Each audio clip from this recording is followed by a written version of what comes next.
Testing. 1, 2, 3.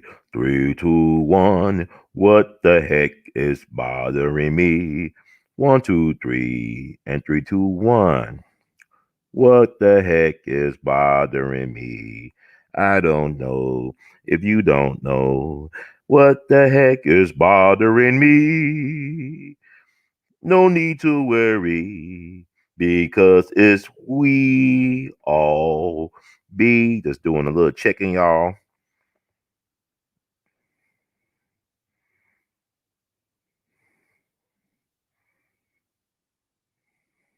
Okay.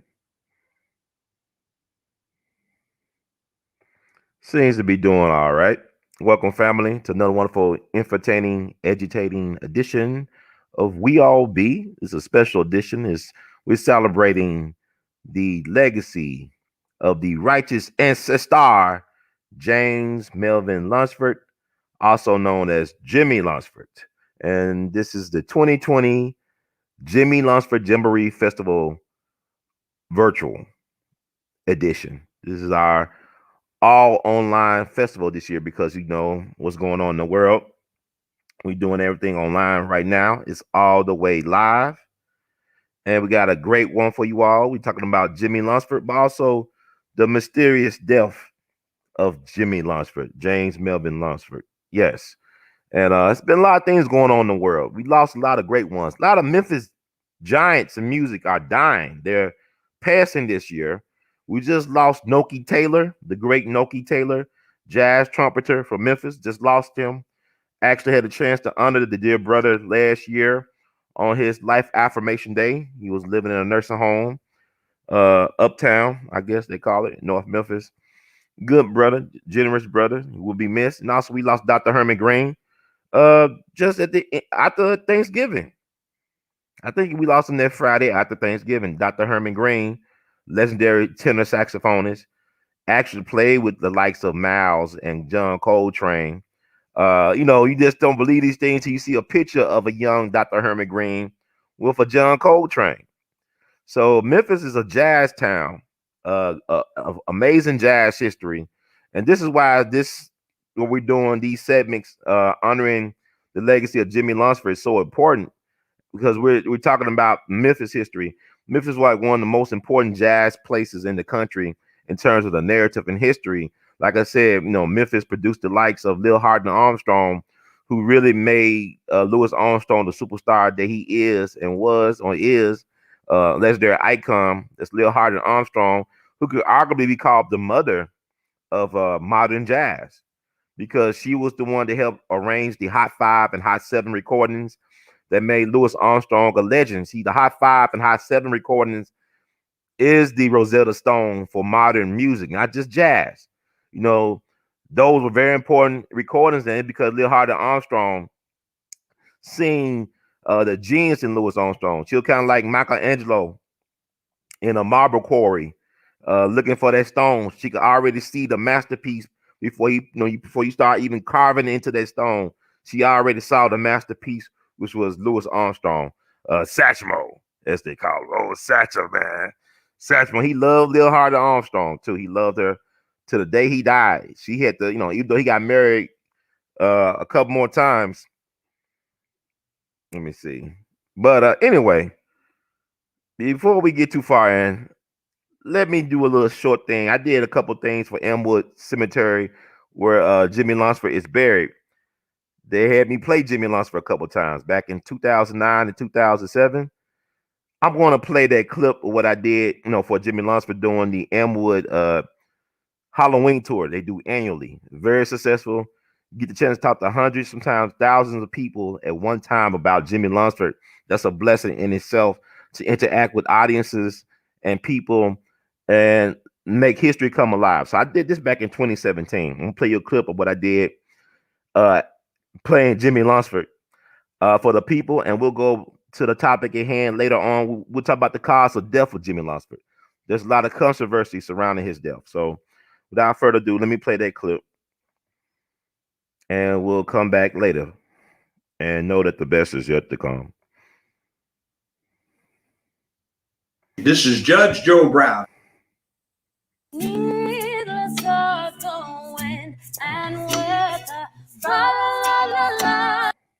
And you're watching We All Be News TV, the News-free Dixie. News-free Dixie for the 21st century.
Welcome, everybody. Thank you. I appreciate it.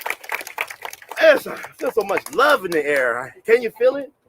Can you feel it? Okay, I feel it. My name is, what's my name? My name is James Melvin Lunceford, but my friends call me Jimmie. I'm Jimmie, all right? I was the first high school band director in all the Memphis city schools, but my story starts June 6, 1902. I was born all the way down there in Fulton, Mississippi. I was raised in the rarefied air of Denver, Colorado. My music teacher was the one and only Wilberforce Whiteman, who was the father of Paul Whiteman, who they say is the king of jazz because Whiteman must be in charge of everything. Okay, is that how it works? But his father taught me. So I went back down south to get my college education down at good old Fisk University in Nashville, Tennessee, where I fell in love with the one and only, the very beautiful Yolanda Du Bois, whose father is Dr. W.E.B. Du Bois, who is the father of American sociology and the first black man to earn, or black person to earn a PhD from Harvard University. Unfortunately, he did not agree with our social experiment, so we had to break and part ways. He arranged a marriage with the Harlem Renaissance Poet Laureate, County Cullen, who is more in love with his best man than his woman. You can hear that from me. I'm just saying. I'm just sipping tea over here. I'm just saying. You can hear that from me. But anyway, I finished up my teacher education up at Columbia College in NYC. Came back down here to Memphis to teach at Manassas High School. I was hired to be the football coach, the baseball coach, the basketball coach, the track coach, the history teacher, Spanish teacher. Did I say Spanish teacher? English teacher? Yeah, English teacher. Gym teacher, anything but a musician or music teacher. So I went to the principal. I said, principal, we need to have a band for good old team spirit and school morale. He said, by golly, Jimmie, I think you're correct. So I became the first high school band director in all the Memphis city schools when I started the Chickasaw Syncopators. And we was a very popular local dance band as well. So back in wait a minute, I'll give myself more credit. I need to get the receipts out here for y'all to see. I was the first person credited with teaching jazz studies at a formal educational situation or institution in any place in the world.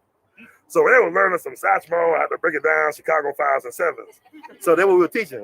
Rhythm is my business, okay? So in 1930, I took my best high school students and buddies from Fisk University, and we started probably we did start the greatest swing band of all time in the 30s and 40s. No less authority than my good old friend Glenn Miller. See, he was Larry Bird to my Magic Johnson. See how it works? How I know about Larry Bird and Magic Johnson? I'm just telling y'all. You know, Glenn Miller said, you know what? He said, Duke is great, Count is remarkable, but Lunceford tops them all. See, I'm Jimmie Lunceford, and rhythm is my business. The way he said that. See, white band leaders wanted to be me, and black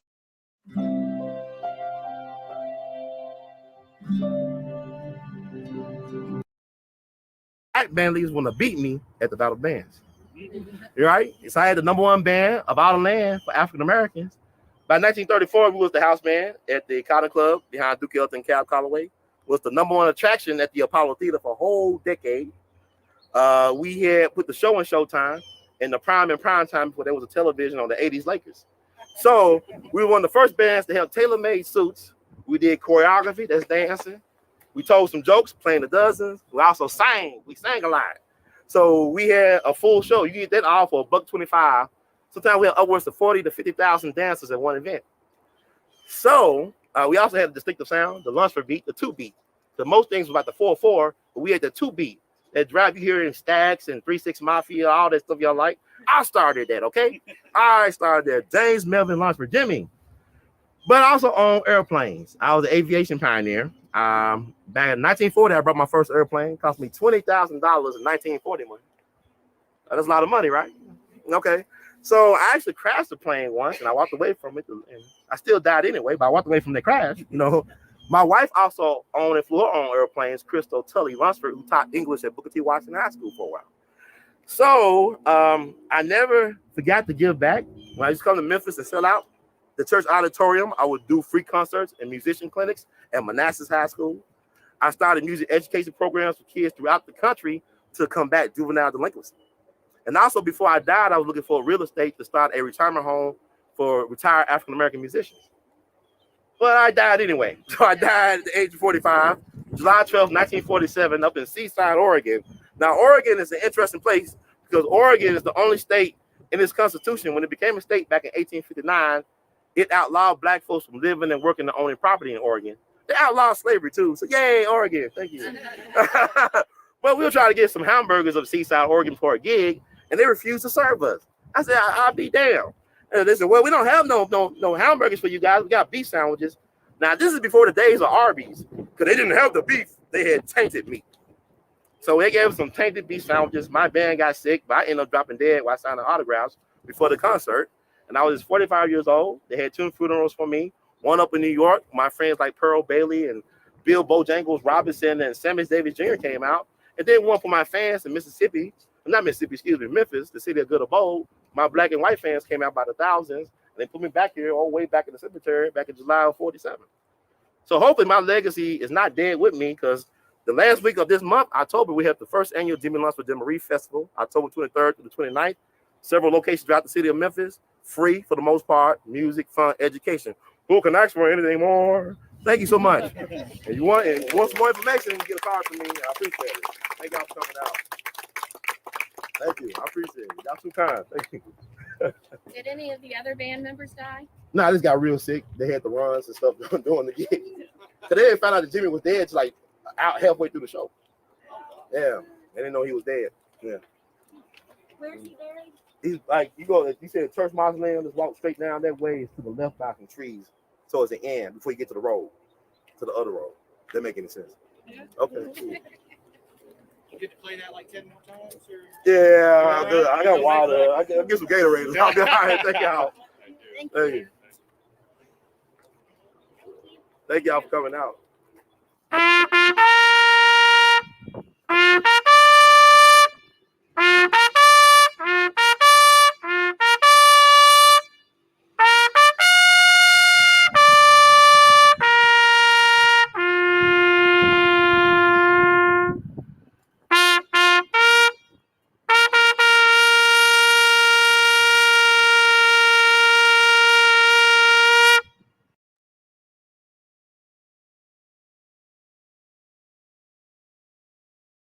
Like I said, I don't mind making a fool of myself for a great cause. This was from 3 years ago. I can't believe it's been 3 years ago. Elmwood Cemetery, very historic cemetery in Memphis. That's where Jimmie Lunceford and a lot of great and famous and infamous people are buried in Elmwood Cemetery. But that's my second time doing that, for the cemetery for their Halloween tour. And a lot of people went through that day. And like I said, I get very enthused about talking about Mr. Lunceford and his legacy. about Black history in particular as well. I think it's very important how people talk about this. We don't do enough talking about the greatness among our people. It's sad, I read somewhere where they said Black lives monetize. And I don't want to make this too. Whoa, gotta pay those bills off. Whoa, yeah, got them ads, but it's interesting because I was hearing people talking about how Black Lives Matter or Black Lives Monetize, raised about $11 billion. I got to look into that some more, but Black folks are suffering, and it's interesting that people like do these hashtags for people, but yet we don't honor the folks that really serve us, like the people that gave their lives even in honor of service of Black people. We forget about, we throw to the wayside, and I never see nobody really rally for those type of people. It's like what Dr. Randy Short said: we honor our traitors, but love we love our traitors but hate our heroes. I say heroes. People call them heroes. I say heroes and sheroes. But the Black community is weird because we get some of the best and brightest and most talented people to come through our ranks and our race, and a lot of times we just to hell with them. We don't even think about them once they pass, or if something happened to them tragically, they've forgotten about. But yet the people, no disrespect to anybody, but there's a lot of people that get all this praise heaped upon them in an untimely demise that may not deserve it. They may not have a life that was worthy of such praise. But yet it's people.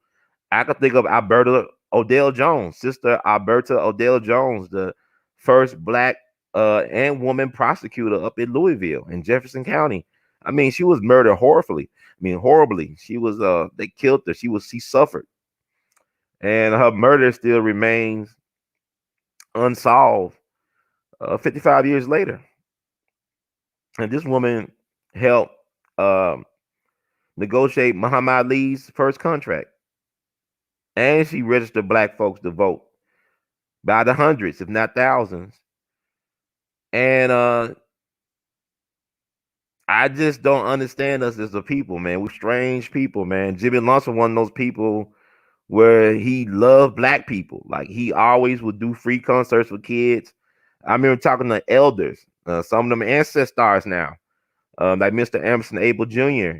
And they talking about how Jimmie Lunceford, he would sell out on Beale Street Church Auditorium.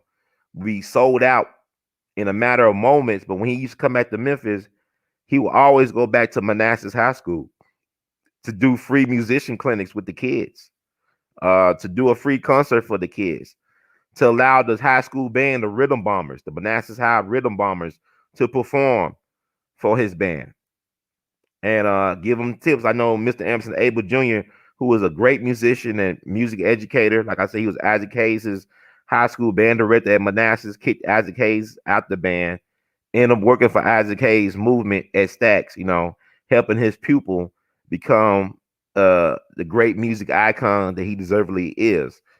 But he would talk about how he was very inspired by Jimmie Lunceford's tenor saxophone, man. Tenor saxophonist named Joe Thomas from Kansas City, that he was really like amazed by his sound. And for a guy like Joe Thomas to really take the time out of his schedule to show this young kid the rudiments of the saxophone, and that inspired him to become not only just a musician, but a profound music educator. You understand what I'm saying? Like, that what Lunceford was about. He was about each one, teach one, and reach one. He never forgot. He never left being a teacher, regardless of how big time he got in show business and as a musician, as an entertainer. He always thought about the village. Like I said, he would start like music programs throughout the country to help Black kids stay in school. Man was really a race man. So why he's not remembered? Like, if he was the most popular band for Black people back in the day, now, he's not talked about like a Duke Ellington or Count Basie is today, but he was more popular than those guys. It's funny. I talk to an old Black person or elder, and I bring up Jimmie Lunceford. Their eyes just light up. They start reminiscing about the youthful days, where they had some stamina and stuff like that. They were dancing. Cause don't folks just get down back in the day. You see those the film footage of them just dancing. the jitterbug and all that stuff. They flipping each other over and stuff like that. Or like that great scene from the movie Malcolm X, Spike Lee's Malcolm X movie from '92, how they opened up at the ballroom and them black folks were getting down, man. That's how they were getting down. That's Jimmie Lunceford's era. So imagine like all those black people dancing to Jimmie Lunceford back then, man. But he loved black folks so much that he lived on Edgecombe Avenue up in Harlem. Then he lived in White Plains, New York. I said in the same neighborhood, the Nicholas brothers and Adam Clayton Powell Jr. and Hazel Scott, the Reverend, the Honorable Congressman from Harlem, Adam Clayton Powell Jr., who's not talked about a lot. Hazel Scott, one of the first black TV stars, had her own TV show, I believe. Great piano player and entertainer. Who talks about Hazel Scott? These people were not only great entertainers, but they were race men and women. And this is why I think it's very important that we talk about this. Thank you, Brother Mac Nation. Thank you for the Do Nation. Appreciate it. I appreciate you for supporting the work, man, because people like y'all that I do this work for to share this information. And like it's just so much out there, but I just think New Black Media, we as New Black Media got a lot of work to do in terms of how we utilize our platform to empower the masses, you know. And so this is very important. And I'm talking about Jimmie Lunceford. And thank you, Brother Ronaldo Thomas, everybody for tuning in. King BJ, what's up? But yeah. So we talking about Jimmie Lunceford, man. I'm just talking about the legacy of the man. Like I'm gonna do several more shows. Like we're doing a Jimmie Lunceford celebration from started yesterday, December 18th, all the way up to the 30th. So we're doing 14 days of programming related to Jimmie Lunceford and black music. We have some prize guests throughout the days coming up. And just want to make sure I keep my promise because I barely got on tonight. I had so much stuff going on. And like I tell people, if you are bored in 2020, you're not doing 2020 right. I got so much stuff going on. It's ridiculous. But we're talking about Jimmie Lunceford, right? Jimmie Lunceford, great black band leader, pioneer, innovator, but not really remembered like he should be. And so 3 years ago, so we're talking about the mysterious death of Jimmie Lunceford. Jimmie Lunceford died July 12th, 1947, up in Seaside, Oregon. You know, Seaside, Oregon is an interesting place. It's a beach resort town. I believe that's the same town where Lewis and Clark, that Lewis and Clark from back in the day, in the early 1800s, when they went to explore the North America. The first time they saw the Pacific Ocean, I believe, was in Seaside, Oregon, because I went to see the Pacific Ocean at Seaside, Oregon, and they have a statue dedicated to Lewis and Clark on the beachfront property. And it is gorgeous, man. To see a sunset out there is amazing. Like this was back in July of 2017. I went to Seaside, Oregon to do some investigation into what happened to Mr. Lunceford, because that was his last place. He was alive in Seaside, Oregon back in July 12th, 1947. So I went on the 70th anniversary of his death to investigate, to talk to people in Seaside. Oregon, I'm gonna tell you something. If you've never been to Oregon or the Pacific Northwest, you are missing out. It's very gorgeous up there. It's a gorgeous in the Pacific Northwest. It's amazing, man. And I see why white folks wanted the Pacific Northwest for themselves, because it's gorgeous up there, man. Oregon is a beautiful state. And Oregon is interesting because, you know, you don't think they have beaches and stuff. They do have resort towns like Seaside on the coast, right by the Pacific Ocean. And just to get there, I had to go into Portland, into the airport, and there's hardly any black people in Portland. I don't know, man. Ain't that many black folks in Oregon. But I didn't feel weird about it. I just noticed that, hey, there ain't that many brothers and sisters up here in Oregon. But then if you know the history of Oregon, you know why that may be, because Oregon is the only state in the union, I think, that had in its constitution when it became a state back in 1859 that black folks could not live, work, or own property in Oregon. So that it became a state 2 years before the Civil War. So this back in 1859. So black folks didn't really start coming to Oregon until around World War II to work in the military industry complex, you know, in the factories and whatnot. So, you know, a lot of black folks moving up from down south, out west. The Great Migration was taking place, right? So wartime economy, jobs were booming out there in the West Coast. In both, no, the West Coast is Cali as well as Pacific Northwest, places like Seattle and Portland. So they had an influx of black people. So there's not many black people in Oregon, but Oregon is a very beautiful place. I didn't feel weirded out by it. I'm from the South. I'm from Memphis. I'm Tennessee, Mississippi, Alabama, all that stuff. So I'm used to dealing with situations that might feel weird and out of place. But I didn't feel like, I was out of place or weirded out. I felt kind of at ease, be honest with you. And then to talk to the people in Seaside about Mr. Lunceford. There's a guy, a New York transplant named R.J. Marks. He moved out there from New York. He's a jazz musician. He actually did a couple articles about the mysterious death of Jimmie Lunceford back in, I guess, 2017. Ivory Green, Oliver said, I believe a black brother found that state, though. It may be true. Squeaky G, you say, one black person in Oregon. Patrick Williams, did you hear about the Israeli space scientists communicate for aliens for years and based on Mars? Yeah. Donald Trump created that Space Force for a reason. I don't doubt that there's an intelligent life form outside of this planet. Think about how stupid some of us act and think, but there's got to be some intelligent life forms outside this planet. I don't doubt it for a minute. Donald Trump knows he created Space Force, right? So even if you go back before Roswell, there was an incident in Cape Girardeau back in the 40s. Cape Girardeau, Missouri, is on I-55. Like when I go to St. Louis, I gotta go through Cape Girardeau. I always stop at the White Castle in Cape Girardeau on my way to St. Louis.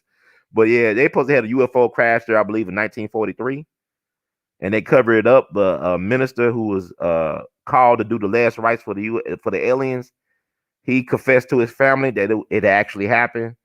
And allegedly, there's photos of white men holding up the dead aliens. This is in Cape Girardeau, Missouri. I don't call it Missouri or Missouri, but Missouri.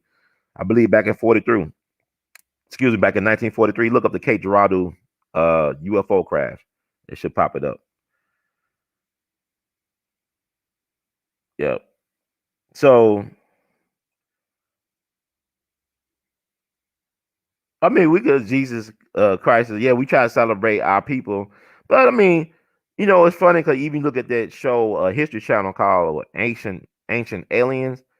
They give everybody credit but black folks for making the pyramids. Everybody get the credit for making the pyramids. Aliens, everybody, except for black people. And black people are amazing people. Let's talk about Jimmie Lunceford. I mean, look what he's able to do. Create the greatest wingman of his era. And really didn't have all the resources or funding, but he had the will and determination.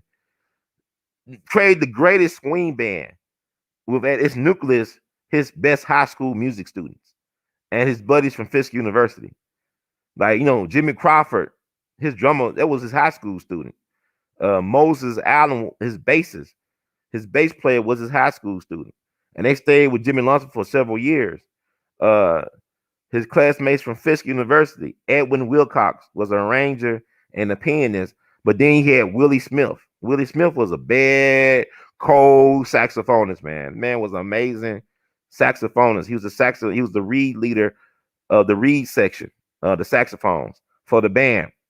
And Willie Smith, I believe, was from South Carolina, but he could pass for white. He was white, like a white man. But he went to Fisk University. But the top alto saxophonists of the 30s and 40s of the swing era, the top three: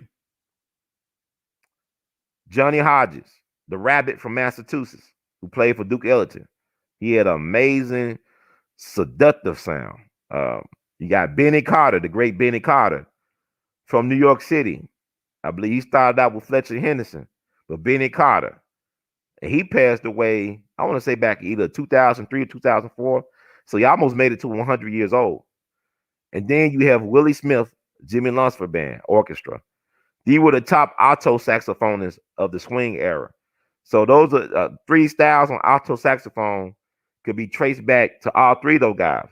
But I believe what Willie Smith, his genius was combining the best of both the other guys' sounds. Like he was able to combine the best of Johnny Hodges as well as Benny Carter sound into his own signature style. So that's very so. Check out, man. Like a lot of that music still sound good today. You know, I've been listening to a lot of Fletcher Henderson recently, and that stuff still sounds great today. Because Fletcher Henderson was ahead of his time. Like I said, he's the father of what is now known as the jazz orchestra. This brother's from Georgia. Daddy was a prominent educator, very educated, college educated brother. But he was able to organize black men. To me, he's like what he did for jazz. It's kind of like what Elijah Muhammad did for the music. I mean, for religion for black people. And I'm just saying, in my way, he reminded me of Elijah Muhammad. Both of them from Georgia, by the way. You know, they're Georgia boys. But he had a soft-spoken manner about him. But yeah, he was very commanding. He got the best out of his players. Like, you got to think about the people that came through his band. Coleman Hawkins, the father of jazz saxophone. You know, Buster Bailey, the great clarinetist from Memphis. He had Don Redman, the great jazz arranger who's from West Virginia, helping out with the arrangements. He had Louis Armstrong come through when fresh off of leaving King Oliver Band Chicago. Louis Armstrong came through and blessed the band. You know, this Roseland Ballroom. You know, the last person to play Roseland Ballroom up in New York City was Lady Gaga. It's closed down, but a lot of historic acts and musicians came through Roseland Ballroom up in New York. So Louis Armstrong was up there when he was in his early 20s, throwing it down, laying out the blueprint for modern jazz and Fletcher Henderson's orchestra. Then you had Coleman Hawkins there too, the father of jazz saxophone. He made the saxophone in jazz a serious instrument. And I always joke with people. I said, when Adolph Sax invented the saxophone, could he see a Coleman Hawkins or Charlie Parker or John Coltrane or Sonny Rollins taking it to like uncharted territories? It's kind of like when Dr. James Naismith invented basketball. Could you see like a Wilt Chamberlain or Michael Jordan or Dr. J. LeBron James or Kobe Bryant coming along, changing the game the way it is? So it's interesting how things evolve over time. But yeah, for Fletcher Henderson does not get enough credit for what he did. Even the great Sun Ra worked for Fletcher Henderson in the late 40s. And he called people like that angels. Sun Ra called musicians, certain type of musicians, angels. They were messengers from God. That's how Sun Ra saw a lot of great black musicians. No, they were angels. So Fletcher Henderson needs to be studied. And his music still sounds good. Matter of fact, Fletcher Henderson was the arranger for Benny Goodman, the so-called king of swing. You know, Fletcher Henderson used stuff he did from the 20s and gave it to Benny Goodman when he was, making his rounds, making his claim for the throne back in the late 30s and early 40s. So, think about you being like that, being that brilliant, but not appreciated. A lot of jazz musicians could not play in the symphonies of their cities because of racism, because of discrimination. A lot of them could not go to music conservatories because of racism and discrimination. So a lot of the greatest musicians end up with careers as jazz musicians because they couldn't go nowhere else to play the music they wanted to play. So many brilliant jazz musicians were not given the opportunity to play in their symphonies. Think about, you look like Charlie Mingus out in Los Angeles, or Eric Dolphy out in Los Angeles. So many, Harry Carney, the great baritone saxophonist for Duke Ellington, stayed with Duke for a number of years. Guys could not have access to symphonies because of racism. When Sousa did for timing, could he imagine jazz syncopation? I don't know, but he had a lot of black folks that love John Philip Sousa music. I mean, they loved him.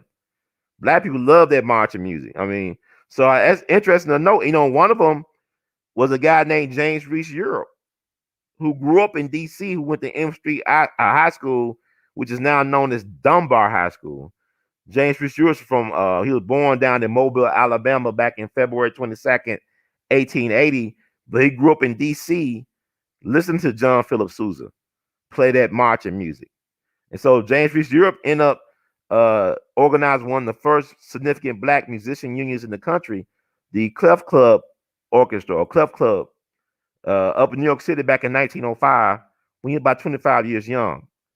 So he was organizing black musicians to make sure they get the proper pay. Because what people don't understand, back in the day, black musicians were getting cheated.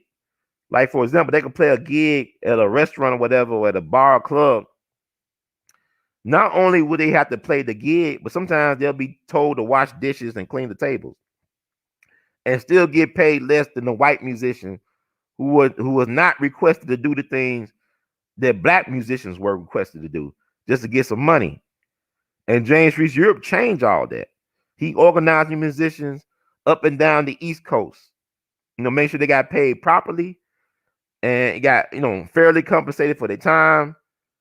And they was traveling on yachts playing in Europe for the white elite. People like the Wanamakers and the Rockefellers, those type of people. East Coast white elites, all right? So that's what James Reese Europe did, a guy who grew up on John Philip Sousa's music. And he was the first jazz musician to play Carnegie Hall. I guess ragtime of jazz, it kind of, ragtime turned into jazz. And he was the official conductor for the Castle dance team. Irene and Vernon Castle, these white people, they were getting paid big money to do dances. Society dances, the cakewalk, all that stuff. Black folks, the turkey trot, they were getting paid big money, but their official band director was James Reese Europe. He was like one of the most popular black men in the country back in the 19 teens. Think about it. Jack Johnson, James Reese Europe. He went over to World War I, organized the Harlem Hellfighters Jazz Band. Yeah, I remember he came out the New York National 15th. Oh, he came out the New York National 15th Guard Regiment, the National Guard Regiment, the 15th National Guard Regiment of New York. And they were not allowed to fight alongside their white counterparts in World War I. They were not allowed that. They were separated from the American Expeditionary Forces under Black Jack Pershing, and they were adopted by the French, and they became the 369th Regiment, aka the Harlem Hellfighters. And James Reese Europe organized their band. He actually went down to Puerto Rico to get some of the best reed players on the planet. So he went down to Puerto Rico, got some of the best brothers out of New York and around the country to be a part of this jazz band that was the military band for the Harlem Hellfighters, right? They almost had a race massacre down in Spartanburg before they were sent overseas.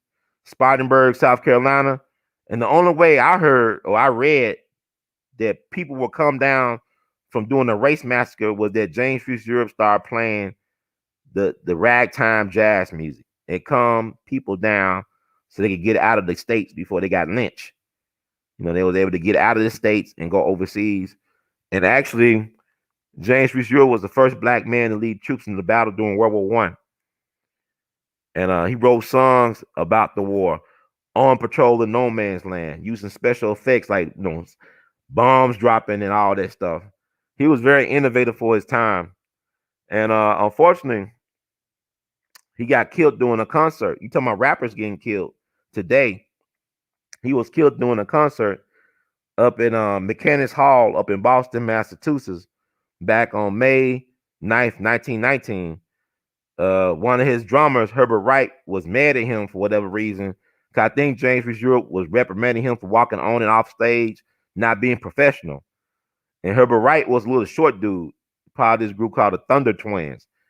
These percussionists from the Jenkins Child Orphanage down in South Carolina, in Charleston. This was a famous orphanage called the Jenkins Orphanage. It was called the Jazz Orphanage. A lot of great jazz musicians came out this orphanage. They perform around the world. So Herbert Wright was one of the proteges of that program. And so he also served with James Reese Europe overseas. But then when they came back, they were doing a tour of the states, because it was James Reese Europe that made jazz popular in Europe. His last name is Europe. He's from Mobile, Alabama. Mobile, Alabama is the home of the first Mardi Gras in the country. The first Mardi Gras did not take place in New Orleans. it took place in Mobile, Alabama. There's a Mardi Gras museum down in Mobile, but he's from there. But he brought jazz to Europe during World War One. The other band leaders from Europe could not believe what they was hearing. So they said, "We got the same. What you're doing to your horns? We got the same horns, but y'all sound different." Because like they all played the same instruments, but he had a thing called the blues. He had them blues notes and all that. They were bending notes and all that. Them Europeans never heard stuff like that before. So they started studying Jim Europe and his band, and he was in demand all over Europe. And the way he did was he made W.C. Handy very popular. W.C. Handy, the blues composer, the so-called father of the blues. He made the Memphis blues and the St. Louis blues and all that stuff popular overseas with the Europeans. So that was James Reese Europe that did that. So when he came back home, only to be killed by his drummer during a concert, like he was some type of rapper today. Like all these rappers died this year, he was killed like that during a concert. Like the dude was short, James Reese Europe, like 6 feet tall, so he was tall. And the dude's real short, so he jumped up with a penknife and poked him in his jugular vein, and he bled out. And he died at the hospital. But the next day, he was due to lay a wreath at the 54th Massachusetts Memorial up in Boston with Governor Calvin Coolidge, the future president of the United States. So he didn't make that date, right? He got killed. That was May 9th, 1919. He was just 39 years young, the same age as Dr. King and Malcolm X when they died. He was just 39 years young. But like his protege, U.B. Blake said, he was the Dr. Martin Luther King Jr. and Booker T. Washington of musicians because he organized the musicians and gave respect to black musicians. And by him doing that, it helped black folks get back on Broadway. Because black folks were not on Broadway for almost a decade. And then a little bit after he died, you had Shuffle Along.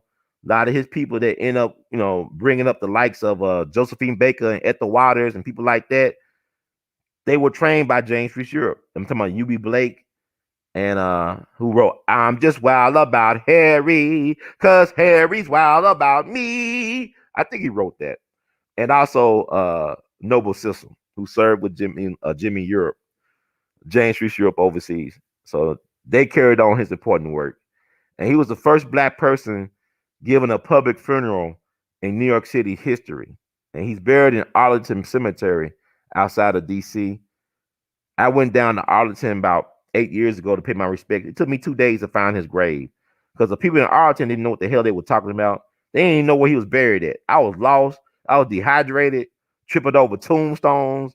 A little crazy, but I finally found it, I could not go back to Memphis without paying my proper respect to James Reese Europe and all he meant for black people. But he's another one that's been forgotten about. Here's a guy that tried to create a music school for black children in Harlem, the Settlement School for colored children, with a conductor named David Mans, I believe. I think he was a conductor of the New York Philharmonic, if I'm not mistaken. But they had a children's music school for black children in Harlem, and it was undermined. But this man did all this stuff, was killed by one of his own musicians. And you know what's interesting about Herbert Wright? He served about 8 years in prison. I believe we released on April Fool's Day, 1927, either 27 or 1928. He ended up settling in Boston, Massachusetts, in the historic Roxbury neighborhood. That's the same neighborhood where Minister Farrakhan is from, and also where Malcolm X's sister, Ella, lived. They got the historic landmark now, the house he lived in, the Malcolm X, Ella Collins house up in Roxbury. I had a chance to meet Roy Haynes, one of the great jazz drummers of all time, one of the greatest drummers of any genre, really a prolific drummer, been recorded on numerous recordings and albums, a trendsetter, very much a style icon in his own right. I met him on his birthday about 5 years ago. He's in his 90s. And saw him play at the Blue Note. I think it's called the Blue Note up at Greenwich Village. And come to find out that his first music teacher was the guy who killed James Reese Europe. Herbert Wright was his drum teacher, his first drum teacher, because they were next door neighbors. If you go on my We All Be TV channel, you will see the interview I did with Roy Haynes, the great Roy Haynes. And we talked about his first teacher, Herbert Wright, who was from South Carolina. And that's an interesting story. But did he redeem himself by teaching Roy Haynes? I don't know. Was that a great trade-off? You killed this guy who was on the edge of something big. Like, he was a great innovator. He was the connection between ragtime and jazz. He talked about Black people having their own music. Like, he was kind of like a Sam Cooke and Otis Redding in his own way, because he talked about how Black Americans need to make Black American music. We need to control our music. He was thinking like that. He said we need a national Negro orchestra, conduct works made by Black people exclusively. So he was a race man in his own way, and he took him out of here. But the guy who killed him ended up training Roy Haynes. So it's interesting, man. It is interesting. Oh, brother Sonetta, it's an honor, man. How you doing, man? It'll be an honor to come on your show. You're a good brother. We can make it happen, man. There's another unsung. You talking about unsung people, man? This man put a lot of people on. It's a lot of people eating right now because of people like Sonetta. Same thing with James Reese Europe and Jimmie Lunceford. We got to honor our greats while we can, man. But Sonetta, thank you, man. It would definitely be an honor to be on your show. We'll put this up so I can hold you to it. All right, ain't no big deal, but yeah, I appreciate it, man. So I didn't know he was listening like that, but he just don't know who's listening to you. That's why we do the shows that we do. But we're here to talk about Jimmie Lunceford, right? They both named James, Jimmy, whatever. But these are our people, man. We got to honor these folks that really love us, man. We don't do enough. And it starts with us, man. It really starts with us. And let's talk about what happened to Jimmie Lunceford. Like I said, I went up to Seaside, Oregon about 3 years ago. And it was interesting. And like I tell people, y'all should check out Seaside, Oregon.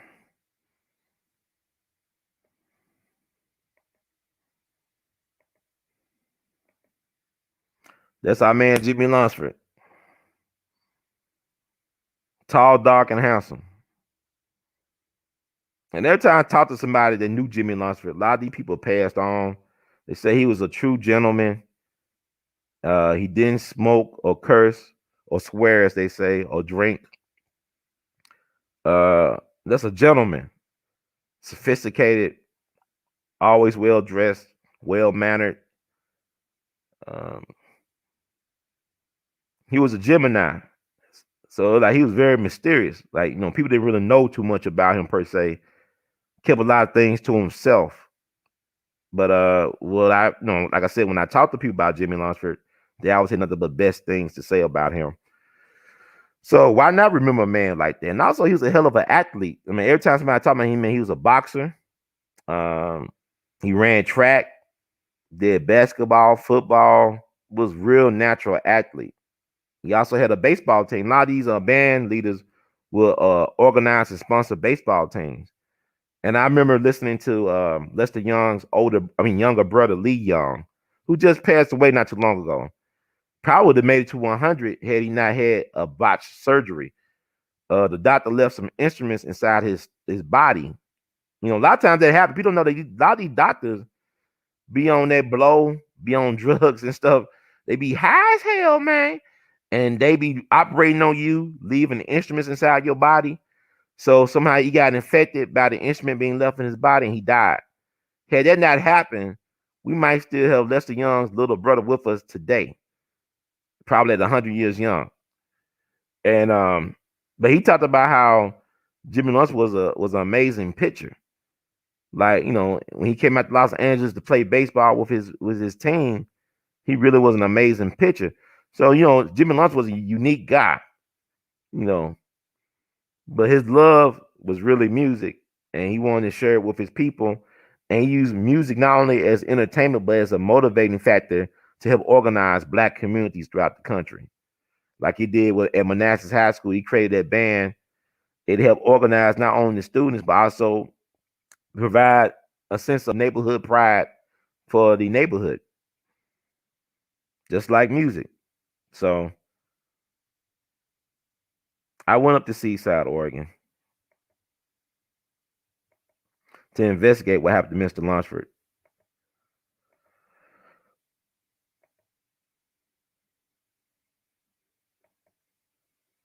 And it was interesting.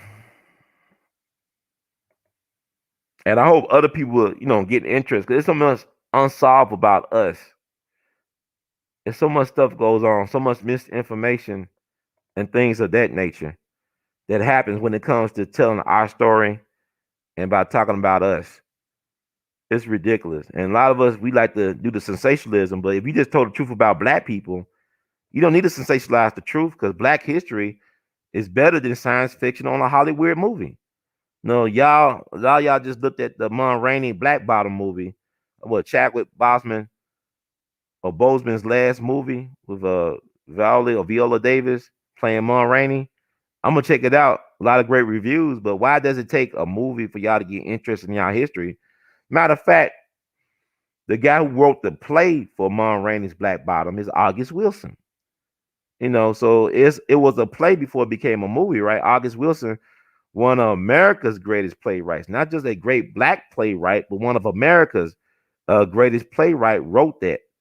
He wrote a play for every decade in the 20th century as it related to the black experience. I believe his last play in that cycle was Radio Golf, which is based in the 90s. But I remember I saw one of my first August Wilson plays I saw was Jitney. And all the plays somehow, with the exception of Mon Rainey's Black Bottom, is connected to Pittsburgh, where he's from. He's from that Hill district in Pittsburgh. Pittsburgh has an amazing black culture. It's amazing black culture. We saw the Denzel Washington movie, Fences, right? That's an August Wilson play. But Pittsburgh has an amazing black history, man. They just talk about how Major League Baseball just included some of the stats from the Negro Leagues, right? And they're talking about Josh Gibson. Could it be possible that Josh Gibson would be the new home run king once they put the stats in? And he was not the new home run king, but his stats were very comparable to that of Babe Ruth. His stats were very comparable to that of the Bambino. And they did a lot of barnstorming, so a lot of those games were not counted towards his actual official total. But a lot of people estimate that he might have hit as many as 900 home runs. And Josh Gibson played for the Pittsburgh Crawfords. I think that's the team he played for. One of the greatest baseball teams of all time, owned by a black man named Gus Greenlee from Pittsburgh. I guess he was a gangster businessman or whatever, but he did what he had to do. But Josh Gibson, I believe, played for the Pittsburgh Crawfords, and also Satchel Paige was on that team. Cool Papa Bell, and a couple of those guys. I mean, think, but they were said to be one of the greatest baseball teams of all time, comparable to the 1927 New York Yankees, Murderers Row, or even I guess you're talking about these Los Angeles Dodgers just won the World Series. Man, who was on that team? I almost said Oscar Charleston, but I don't think Oscar Charleston was on the Pittsburgh Crawfords. That was an amazing team. Let me just make sure.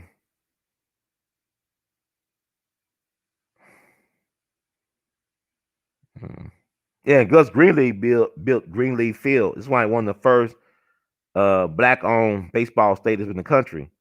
Built that for a pretty change. I mean, it was expensive back then to build that thing, but he built it because you had the Martin brothers in Memphis, who they pioneers in baseball. We just lost Charlie Pride.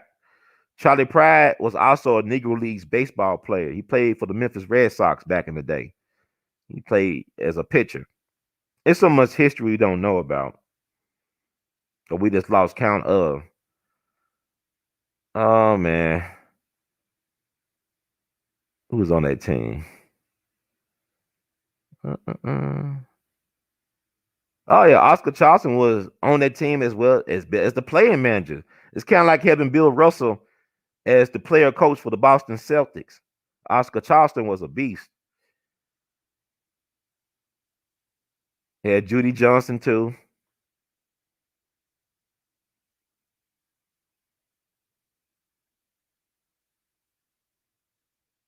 Yeah, man, it's an amazing team, man.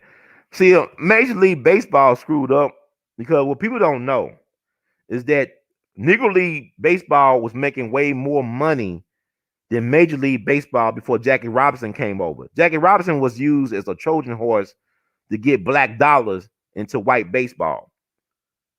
See, Negro League Baseball was way more popular than Major League Baseball based on the style of play.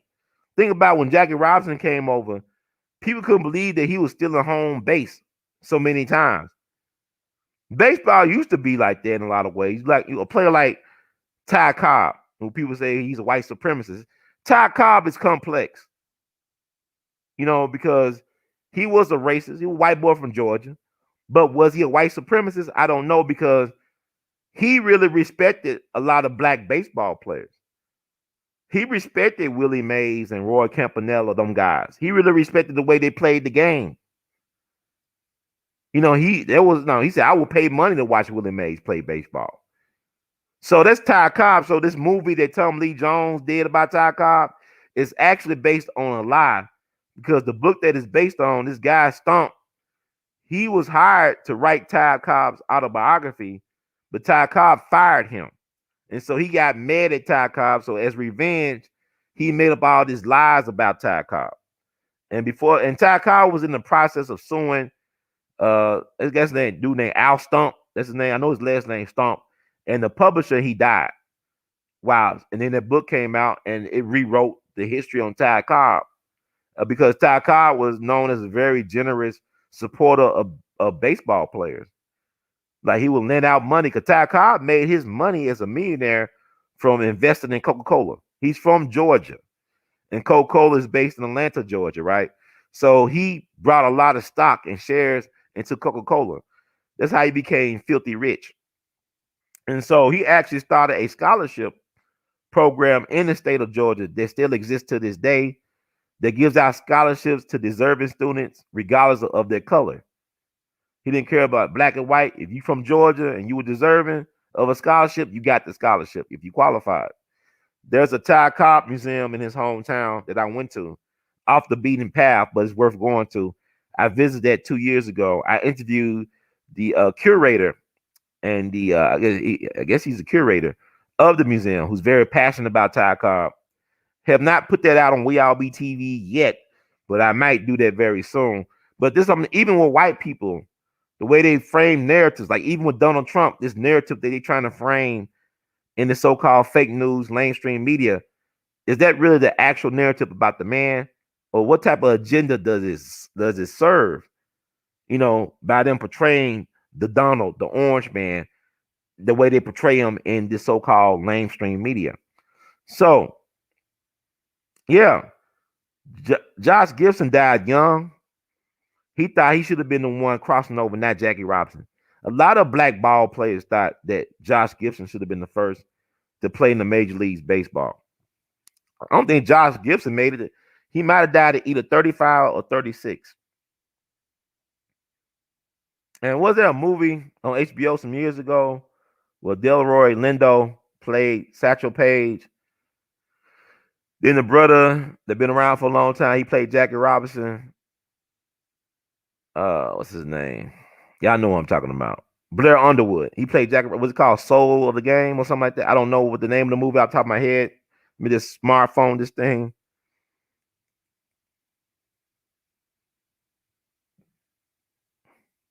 I think it's Soul of the Game. Yeah, Soul of the Game. Came out in 96. The brother that was in Heat, he played Josh Gibson. Very interesting movie, but Josh Gibson was a frustrated black man, much like Fletcher Henson probably was very frustrated as a black man. He did all this innovative work in the music field, and it is a white boy to get all the credit. Van Goodman, that you helped become famous and rich. That's the narrative of, think about Charlie Parker, how brilliant Charlie Parker was, just to be frustrated and black. And then that's another thing. I remember seeing the Clint Eastwood movie Bird, and like I loved that movie when it first came out. I used to look at the movie all the time. Forrest Whitaker did a great. Forrest Whitaker is a great actor. I'm in the process of looking at Jingle Jangle. I see why people like it. I haven't finished it yet, but Forrest Whitaker is a great acting talent. And the way he portrayed Bird was interesting. But Clint Eastwood, that was his piece. He was director. He created that movie Bird. And as I get older and learn more about jazz, I saw how flawed the movie was. Because you would assume that Bird, just all he wanted to be was just a junkie. And people don't understand or understand the reason why he got hooked on heroin in the first place was because he was in a real bad car accident in the Ozarks when he was a teenager. He lost his best friend in the car accident. He got checked into the hospital to convalesce. Ended up getting hooked on to morphine. Tried to kick the morphine habit, trying to find other drugs. He tried to get out the morphine. Ended up working his way towards heroin. Got for heroin, started drinking wine by the gallons. Charlie Parker did shit to the extreme, man. He ain't do things on half-ass way. He did to the extremes. Like when he trying to learn how to play the saxophone, he said that he spent 4 years playing the saxophone 11 to 15 hours a day for 4 years. He played the saxophone 11 to 15 hours a day for 4 years. That's how he was able to be a virtuoso, because he was not a prodigy. See, people get prodigy and geniuses confused. A prodigy is, to me, it's just a person who know how to do something very well. They know how to mimic. They mimic very well. They got a certain skill. I could paint like Picasso. I could play like Mozart. Okay, but to be a genius is like what Thelonious Monk said. To be a genius is just to be yourself. It's just to be your authentic self. That's what a genius is. A genius make a contribution by being their honest self. They don't have to be the most proficient as far as technique or the most brilliant. You just being yourself, and it changes the flavor of things. It kind of shakes things up. Just being yourself. And a lot of us are afraid to be ourselves. And this is why a lot of us will never be great, because we're afraid to be ourselves. And the people got to understand that, it's very important that you learn how to be comfortable with yourself and to be yourself and be willing to pay the cost for being yourself.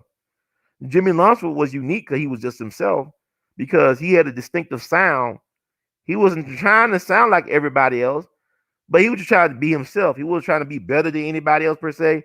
He was just being himself. He had a certain vision that he adhered to and he helped manifest.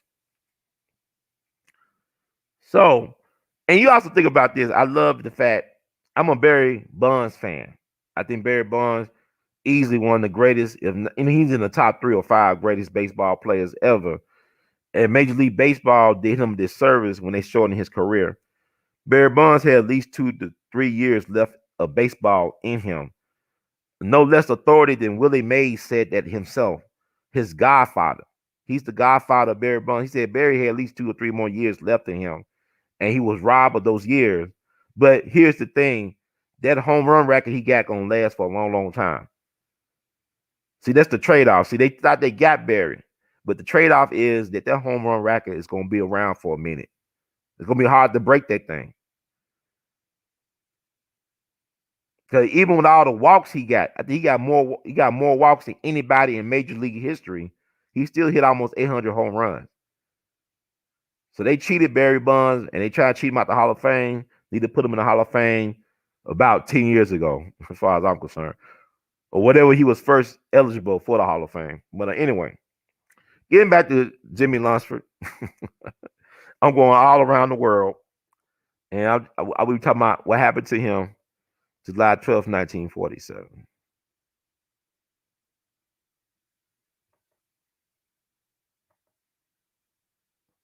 But we'll be doing more shows, and like I said, we'll be doing Jimmie Lunceford related stuff and Memphis stuff, music and black music stuff all to the 30th. We'll be rolling.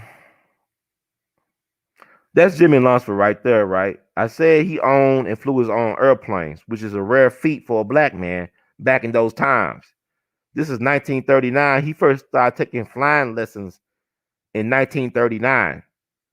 He brought his first airplane in 1940. This is the Jimmie Lunceford, the tall, dark, and handsome man right here. It's a bad brother.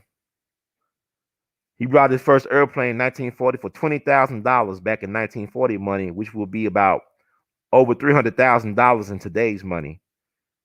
This man brought an airplane during the Great Depression. You understand what I'm saying? He brought a airplane during the Great Depression. A black man. He was flying his plane to gigs sometimes. Go gigging in the plane. I talked to musicians who played with Mr. Lunceford, like the late great Gerald Wilson, who I was made it to 100 years old, who was born in Shelby, Mississippi back in 1918. He went to Manassas. He was at Manassas just a couple years after Jimmie Lunceford left for fame and glory and fortune. He ended up going to the great legendary Cass Tech High School up in Detroit, where he graduated from. And Gerald Wilson at one point was teaching arguably the world's largest jazz appreciation class at UCLA for a number of years. Man has won Grammys and everything. He also was commissioned by Clint Eastwood, who's a huge jazz fan, to do I think the Monterey Jazz Festival thing. So I wish I could have met Gerald Wilson in the flesh to thank him and interview him, but I did talk to him on the phone on several occasions. And he said Jimmie Lunceford used to fly his planes to gigs sometimes. And he thought the way Jimmy would die would be by airplane crash. He would fly his plane so often. And I talked to Jimmie Lunceford's nephew. I think his name is James Tarpley, a lawyer who's retired up in Massachusetts. I believe he lives in Boston. Talked to him. I'm trying to get him on the show in these coming days. He want to talk about his famous uncle. He was actually Jimmie Lunceford's nephew by marriage. Jimmy was married to his auntie, Crystal Tully Lunceford. And so he told me about the time that Jimmie Lunceford took him and his sister up on the plane, and they had to come back down because his sister, I believe, was crying and wanted to get back on the ground. And really, that upset him. And I believe he was like 7 years old when Jimmie Lunceford died. So he was a little kid, but he said he got these memories of Jimmie Lunceford. He used to visit his auntie and Uncle Jimmy when they were living in White Plains, New York. And Jimmy would take him around on his motorcycle. Like he would be riding on the back of Jimmie Lunceford's motorcycle with Jimmie Lunceford just zooming up and down the neighborhood, riding his motorcycle. And he said he's called Jimmy Piggy. Okay, he gained some weight eating so good, all that success, eating good, eating that steak and shrimp. We call it steak and scrimp. He's called Piggy, but you know, he had these vivid memories. I mean, because he had contacted me because I guess he was surprised somebody was doing something for Jimmie Lunceford down in Memphis. And so he saw my website and some of the videos, I believe, and he decided to reach out to me. So hopefully he was convalescing after a bad fall when I talked to him. So hopefully I could get in touch with him soon. He could come on the show and share some more insights about his famous uncle that needs to be better remembered by black people, James Melvin Lunceford. And that's him. I mean, man was serious. You got to think about it. They ain't want to teach the black men at Tuskegee how to fly planes to help protect the country, to help make the world safe from democracy. And you know what's said about America? The person who planned Pearl Harbor, you know, Pearl Harbor anniversary date is December 7th, right? The person who planned Pearl Harbor, Admiral Yamamoto, went to school at Harvard University, and it was America that taught Admiral Yamamoto how to fly planes. You see how America is? This is a black man who's indigenous. His folks own land down the Mississippi to this day. Hundreds of acres of land. Indigenous and they want to teach his people how to fly a plane to serve Uncle Sam, but they'll teach Yamamoto, Japanese national, future enemy of the state, how to fly planes. He ended up having no planes, kamikaze into no battleships up in Hawaii. Come on now. America, hiding the contradictions. So there's a lot here. There's a lot to think about.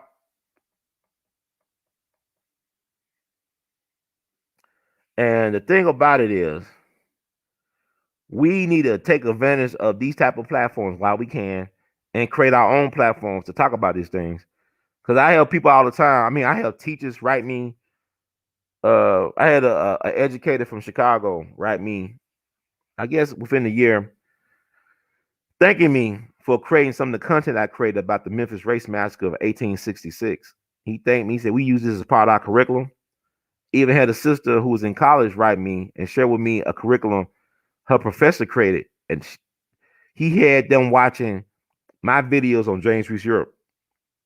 You know, you just never know who's watching what you're doing, who's listening, who is benefiting from this information. Like I said, I could talk about a lot of this stuff all day, man. I love talk about Mr. Lunceford, man. I can't get enough of it. And like I know, I'm surprised I got this much energy. I'm in an hour and some change. I'm gonna wrap it up. I said I'll be talking about the death of Jimmie Lunceford. And really, he died a couple of deaths because you think about it, he died a physical death. And once people stop talking about him or don't remember him, he dies a second death. So my goal is to share this story, to inspire other people to dig into this story, and to share other stories of unsung Black excellence that we need to celebrate and remember. You know, because we talk about, you know, Dr. King, Rosa Parks, Malcolm X. Oh, yeah, that's great. But what about James Melvin Lunceford? And I always tell people this, too. If you want to know what Black leadership excellence and Black leadership look like, study band leaders. Study the great jazz band leaders. Study Fletcher Henderson. Like I told you, he's like the last Muhammad of jazz orchestra leaders. You know, he set the table. So for y'all, Noble Drew Ali, I don't know. He's that guy for jazz orchestras. You study Duke Ellington. Duke Ellington had a band all the way from the 1920s till he died of lung cancer, I believe, in 1974. He had a working band from all the way from the 1920s until he died, and it still goes on, his ghost band, whatever you want to call it. This man had people in the band that were characters.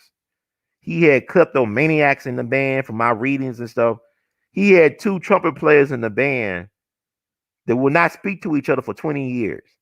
They would play, they would sit next to each other on the bandstand, play about 200 plus dates a year, and not say one damn word between each other. And yet they was able to make this beautiful sound as an orchestra. You understand? Johnny Hodges, the great Johnny Hodges. I love Johnny Hodges. Johnny Hodges, boy, women get flooded listening to Johnny Hodges play. He had that sweet syrupy sound on the saxophone, on the alto. It's very distinctive. They used to call him the rabbit because he was slick with it. He was from Massachusetts, but I believe one of the people that helped him with his sound was the great Sidney Bechet from New Orleans. Sidney Bechet from New Orleans, I think, was dating his sister. I read one story. I don't know if it's true, but it makes sense because his sound is kind of reminiscent of Sidney Bechet's. You know, Sidney Bechet was self-taught. Sidney Bechet was a prodigy. He was a prodigy. This dude was training dudes how to play on clarinet that were years older than him. He had guys that were years older than him taking lessons from him when he was a kid coming up in New Orleans. He also played on trumpet, but he made the soprano saxophone popular in jazz. It's kind of like what Coleman Hawkins did with the saxophone in general. He made it legitimate.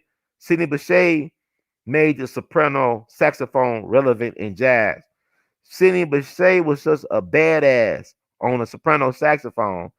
They took John Coltrane decades later to provide another sound on that instrument. Like Sidney Bechet's sound is so dominant. You should listen to Sidney Bechet. I love Sidney Bechet. He's a hero over in France. This cat died on his birthday at the age of 62, I think. I think it was 62. Yeah, he died in 1959, died in May of 1959. He was born in May of 1897 down in New Orleans. But I could see the connection because Duke Ellington said he was inspired by hearing Sidney Bechet at Howard Theater in D.C. back in 1923. He said, basically, that's a sound I've been chasing. You know, that sound that Sidney Bechet, you listen to Sidney Bechet, and you listen to Duke Ellington Orchestra. And Duke was a hell of a piano player. He could just play piano and never had an orchestra and then still remember it because the man was an amazing technician on piano. And another Pittsburgh connection, right? Billy Strayhorn is from Pittsburgh. Pittsburgh is a jazz mecca. You know, people always talk about New Orleans, New York, and Chicago. But then what about places like Pittsburgh and Memphis and Kansas City? You know, jazz towns, you know, they're not really acknowledged. But Pittsburgh, man, it's amazing people came out of Pittsburgh. But I'm getting all over the place. But Billy Strayhorn is the one who wrote Duke Ellington's theme song, Take the A Train. Take the A Train. Dun, dun, dun, dun, dun, dun, dun. He wrote that. Duke didn't write that. But that's the theme song for the Duke Ellington Orchestra, right? Duke was amazing because he could take your little idea and make it into a damn song or a suite. Some of the musicians like Johnny Hodges, like they said, Johnny Hodges used to do soloing, and he'd be on the stage like fake counting money, like how much money Duke owed him for stealing his ideas. But the thing about it is, Duke made their ideas immortal. They would have been forgotten about if Duke didn't take the time to make it into a song. That's the genius of Duke Ellington. He made something that was an idea. What Jay-Z said, he stole, Jay-Z great at stealing people's lines. You made it a hot line, I made it a hot song. That was Duke Ellington. But study the band leaders, man. You want to learn greatness. Duke had people's wives swapping, girlfriends swapping. Duke had some of the baddest women. I mean, Duke kept a lady, man. It was a sister named Freddie Washington. Look up Freddie Washington. She could pass for white, but she was a proud race woman. She was in the first version of The Imitation of Life. I know y'all like the one with Lana Turner and all that stuff from the 50s, but the first Imitation of Life, I think, came out in the 30s, and she starred in Freddie Washington. She lived a long time, but she was Duke's longtime girlfriend. But I think Freddie Washington ended up marrying one of Duke Ellington's sidemen, a trombonist, I think named Lawrence Brown. I don't know. I'm just saying it off the top of my head. But Duke kept women. Like some folks keep guns. Duke kept a lady. He was a smooth guy. He was married, to his son's mother. And a lot of people know she sliced his face up a little bit. She sliced the pretty boy face up. He got his little slash mark on one side of his faces from his wife slashing him with a razor or something out of a fit of rage. But Sun Ra from Alabama. Oh, no, Sun Ra from Saturn. He's from Saturn, my bad. Saturn, Alabama. Sun Ra would take people that society neglected and gave up on and turn them to master teachers and musicians. He'll take a junkie off the street and turn them to a master musician. He showed dudes how to make instruments out of tree barks from trees struck by lightning. Sun Ra was able to keep a working band for decades. He was able to travel the world, and nobody know how the hell he made any money. But he's able to keep a band of misfits together for decades. One of Sun Ra's most loyal devotees was a guy named John Gilmore. Great saxophonist. Really, John Coltrane hired him to teach him how to play the saxophone, from my understanding. That's how great John Gilmore was. And show him some things on the saxophone. John Coltrane's interesting. I gotta do a show about John Coltrane. He's an interesting dude. But Sun Ra was, man, amazing. His music actually saved my life in college. That's another story I'm gonna say for one of these episodes about Sun Ra saved my life. We just lost Danny Ray Thompson, one of Sun Ra's longtime band members of his orchestra, co-leader, I would say. I'm glad he had a chance to play Memphis with the Sun Ra Orchestra back in 2018 during Jimmie Lunceford Jamboree Festival week. We was able to bring the Sun Ra Orchestra. I said orchestra. It's like ARK, Ark, like Noah's Ark Orchestra, to Memphis. And they said that was the first time they played Memphis. I thought I said, even when Sun Ra was now on the mothership, this is the first time y'all played? Said, yeah. So it was very historic. We was able to bring Sun Ra Orchestra to Memphis to play, along with Rhodes College and the Mike Curb Institute. That's me. We All Be Group Incorporated, Brother Ron. See, I do stuff in the community, man. I do stuff outside of this podcast and on YouTube and social media. I be trying to do stuff in the community. You get a lot of pushback from people that look like you in the community when you try to do things on that level. But Malcolm said by any means necessary.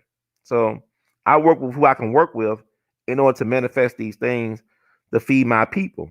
It's like Dick Gregory said, you the feeder. So yeah, study the band leaders. Count Basie, Sun Ra, Duke Ellington, Jimmie Lunceford, Miles Davis. Come on, man. Another Gemini, a fan of Jimmie Lunceford. Miles Davis, man, was amazing because everybody seemed to play with Miles Davis end up becoming a leader of their band. You got not only just John Coltrane, but Herbie Hancock, Tony Williams. Name them all. There's a lot of people that play with Miles end up leading their own band. Chick Corea, a lot of cats, man. Miles was amazing. What he was able to do for musicians. You know, not just artistic, but also financially. When they used to have them musicians play out on back-to-back gigs in one night at these clubs, Miles Davis said, hell no. I just played 1 or 2 gigs. Fuck all that shit. Fuck it, man. Miles said, I ain't playing all them gigs, man. Ain't no minstrel show. You know, Miles changed a lot of things for a lot of people, but Miles Davis to me is like Picasso of jazz. He had all these different periods and moods and modes and stuff like that. He really pushed it forward. You know, study all of those guys. That's black excellence. Because Duke, I said, kept a band for 50 plus years, man. That's through the Roaring 20s, the Great Depression, Jim Crow, World War II, Korean War, Vietnam War, Civil Rights Movement. He kept a working band. Cats wouldn't talk to each other for years, but they made sure the music sounded good. Duke was one of them type of guys like Charles Mingus. They had a way of bringing out the best in their musicians. You sounded better with them, but when you try to lead them, you didn't sound the same because they was amazing motivators. There's something about those type of guys. They could really push the envelope and get the best out of people. I think one of the only people that Duke Ellington ever fired from his band was Charlie Mingus. They both Tauruses. Charles Mingus and Duke Ellington were born in April like me, and all 3 of us are Tauruses. But I tell you, a great Duke Ellington album to get is Money Jungle with Duke Ellington, Charles Mingus, and Max Roach, man. Like Max Roach and Charles Mingus are the children. They're the music children of Duke Ellington. Duke Ellington was born in 1899. Charles Mingus and Max Roach were born in the 1920s. So these guys were young enough to be his children, but they were his equals as well, too. But that Money Jungle album is a desert island classic. If you were stranded on a desert island, one of the albums you would need to get by would be Money Jungle. So basically, it's just reworking a lot of Duke Ellington standards, and they just put their own spin. Duke Ellington, the type of dude that he could even be successful today as a producer of hip hop and R&B, all this stuff. Duke just had a way where he knew how to work with people. He could feed off of other people's creativity and be very reciprocal. But Duke had a vision, amazing vision. He would be successful today, in my opinion. Duke could be successful today if he had to work in this environment. But now you look at what made those guys so great was that they work with each other.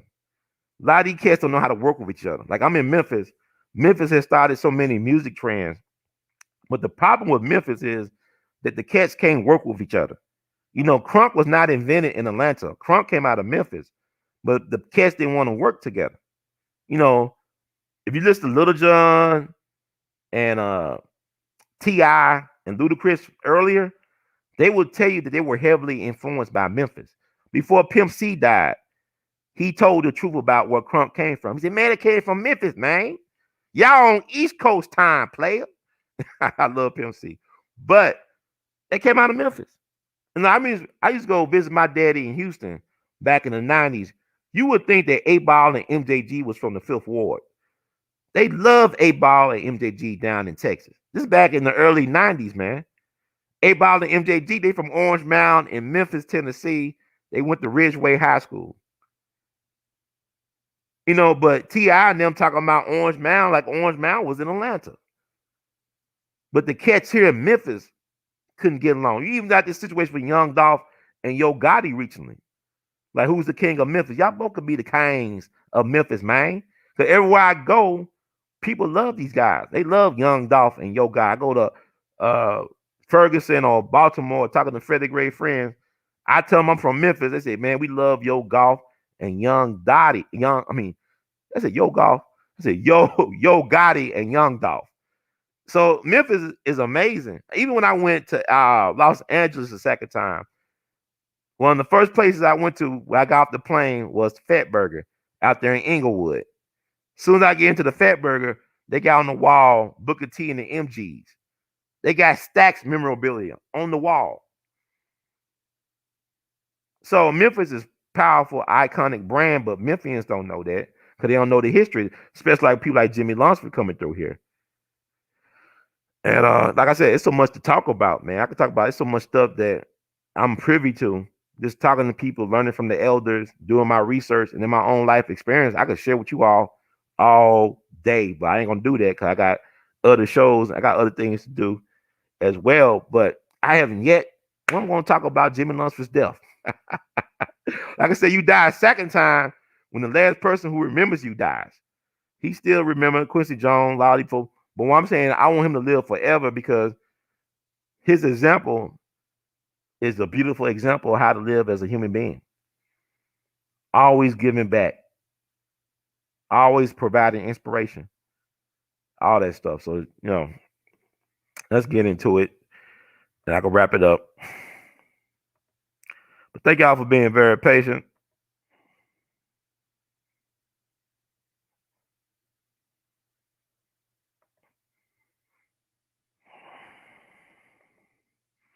As our man Jimmie Lunceford.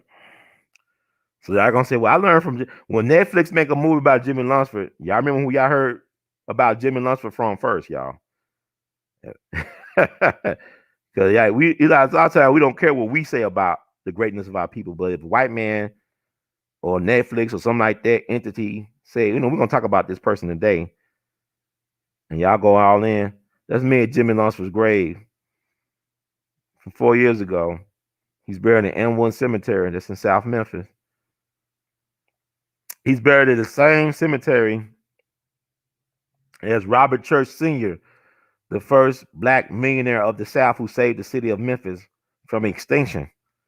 And also, he was a great benefactor of I.W. Wells Barnett. And so I try to go there. I love going to cemeteries to play my horn, to eat my food during lunch because nobody can say you to shut the hell up or ask you for your food. So it's very peaceful. It's a place of meditation for me. Like, I love going around the country to historic cemeteries, play my horn, just to think, just to eat, just to meditate. Very peaceful. And the ancestors will talk back to you in their own way. Yeah, they do talk back. But anyway, I'm just working through these screens, see if I can get the one I want. But yeah, we're gonna have a lot of interest in programming around this Jimmie Lunceford stuff. I'm excited about it. And I hope you all are excited about it. And trying to see something.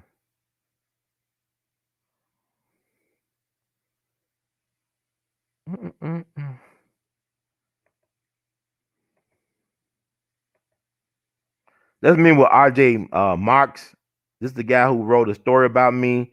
He runs a newspaper up there. I think they call it the Seaside Historian or the Daily Historian, excuse me. And I met with him. And I told him what I was doing up in Seaside. I was trying to find out what happened to Jimmie Lunceford almost 70 years ago. This back in 2017. Like I said, he's a jazz musician himself. He plays saxophone. And he's a New York transplant. I guess he went from New York City to Oregon. And he was a good guy. He was very supportive. He connected with some people who might be of service in my quest to find out what happened to Jimmie Lunceford back in 1947. So he wrote a story about my my quest for his newspaper. And man, I met some good people along the way, man. I really met some good people along the way.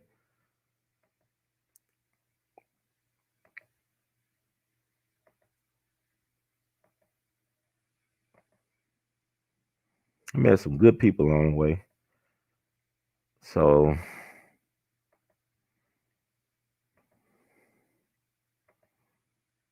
find out. Get you out of here.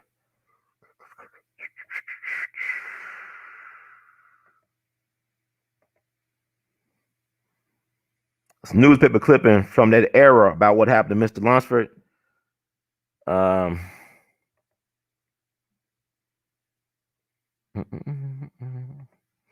Noted leader stricken in record shop. The entire music world was shocked Saturday night to learn of the sudden and untimely death of Jimmie Lunceford, one of the nation's top band leaders. Lunceford, who was 45, collapsed in a Seaside, Oregon music shop and died a few minutes later in an ambulance. A preliminary examination by coroner William Thompson revealed that death was due to natural causes. Lunceford was born in Fulton, Mississippi, June 6, 1902, was a graduate of Fisk University. During his youth, he studied music under Paul Whiteman's father. One of his best friends was Paul Whiteman, who he grew up with. Upon completion of his college education, Lunceford taught at Manassas High, where he was professor of music and physical education. While teaching at the school, he organized a band among his pupils with Willie Smith, Moses Allen, Edwin Wilcox, and James Crawford. Lunceford played sax in the organization. They named the group the original Chickasaws, and recorded for Victor. This group was formed in 1929 and became the nucleus of the famous Lunceford bands. Lunceford, who was an experienced flyer and owned a twin-engine private plane, received his pilot license in Los Angeles in 1940. He used his plane to fly to his various engagements. During his recent stay in Los Angeles, he was given twin-engine instruction to his good friend Baron Moorhead of the Musician Union. Lunceford rose to fame on his recordings, notably Christopher Columbus. He was also appeared in several motion pictures. The remains are being shipped to his wife, Crystal Tully Lunceford, in White Plains, New York, for interment.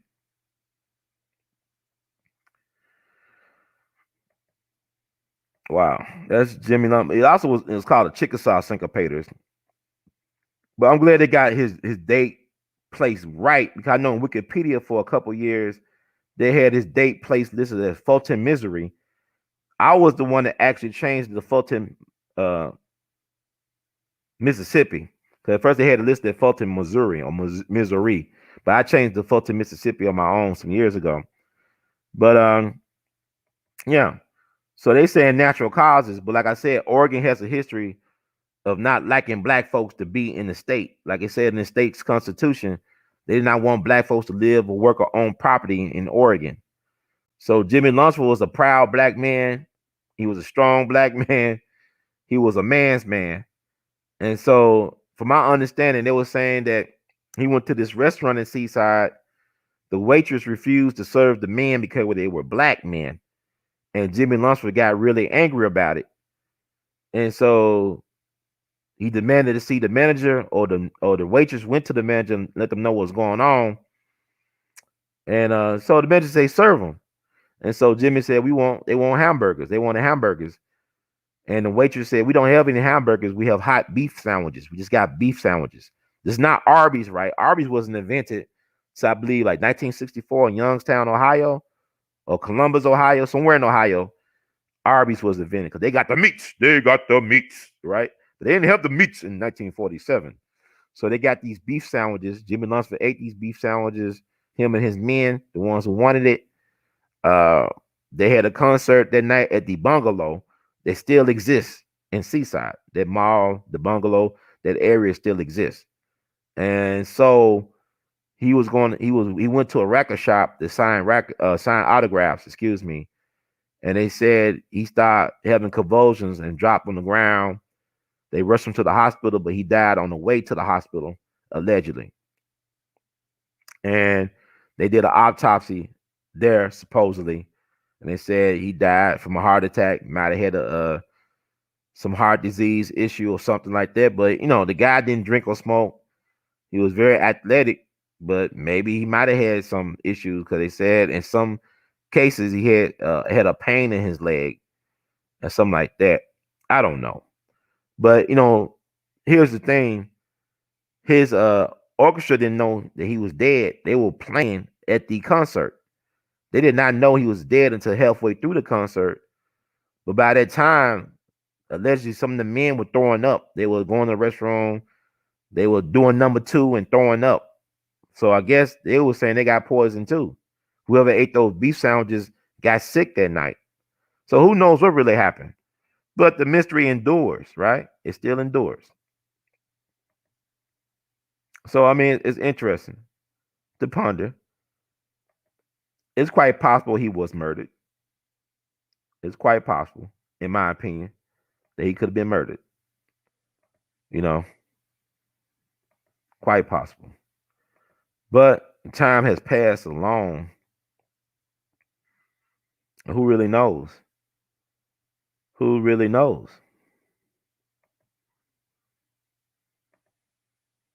So, you're going to read some more about this, get some different perspectives. Like I said, it's possible he could have been murdered or he could die. I don't believe nobody dies a natural death in this system, especially if you're a black person. Because they're doing things to us that help our death along. You know what I'm saying? Like, you don't know what they put in I ain't going to say, the V word. You know what they put in that stuff. They don't know half the time what they putting in that stuff. You look at your cereal boxes and all types of food. They got soy everywhere. Soy mess with your testosterone. So I mean, you got soy and everything, high fructose corn syrup and everything.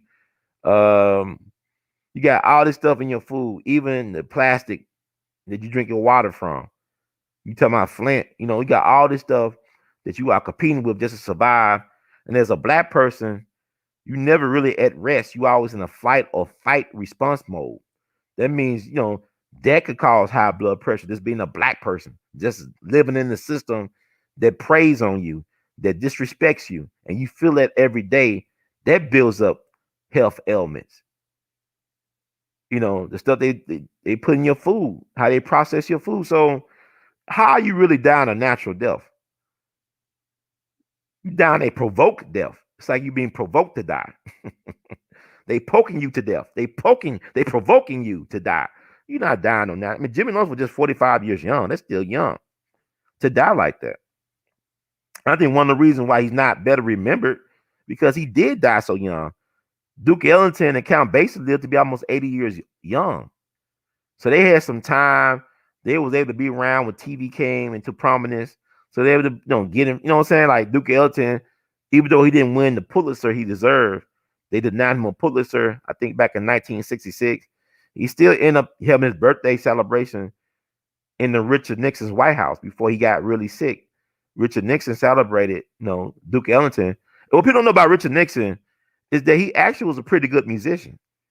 He could play multiple instruments. Like, some of the jazz guys were actually impressed with Richard Nixon. He could play different types of instruments, and he was a fan of the music.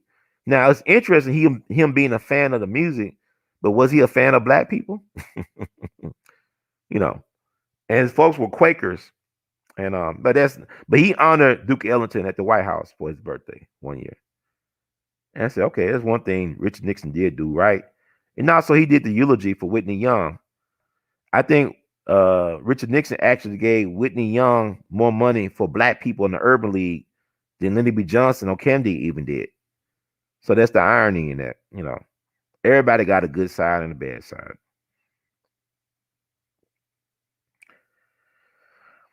Yeah, I already showed it already.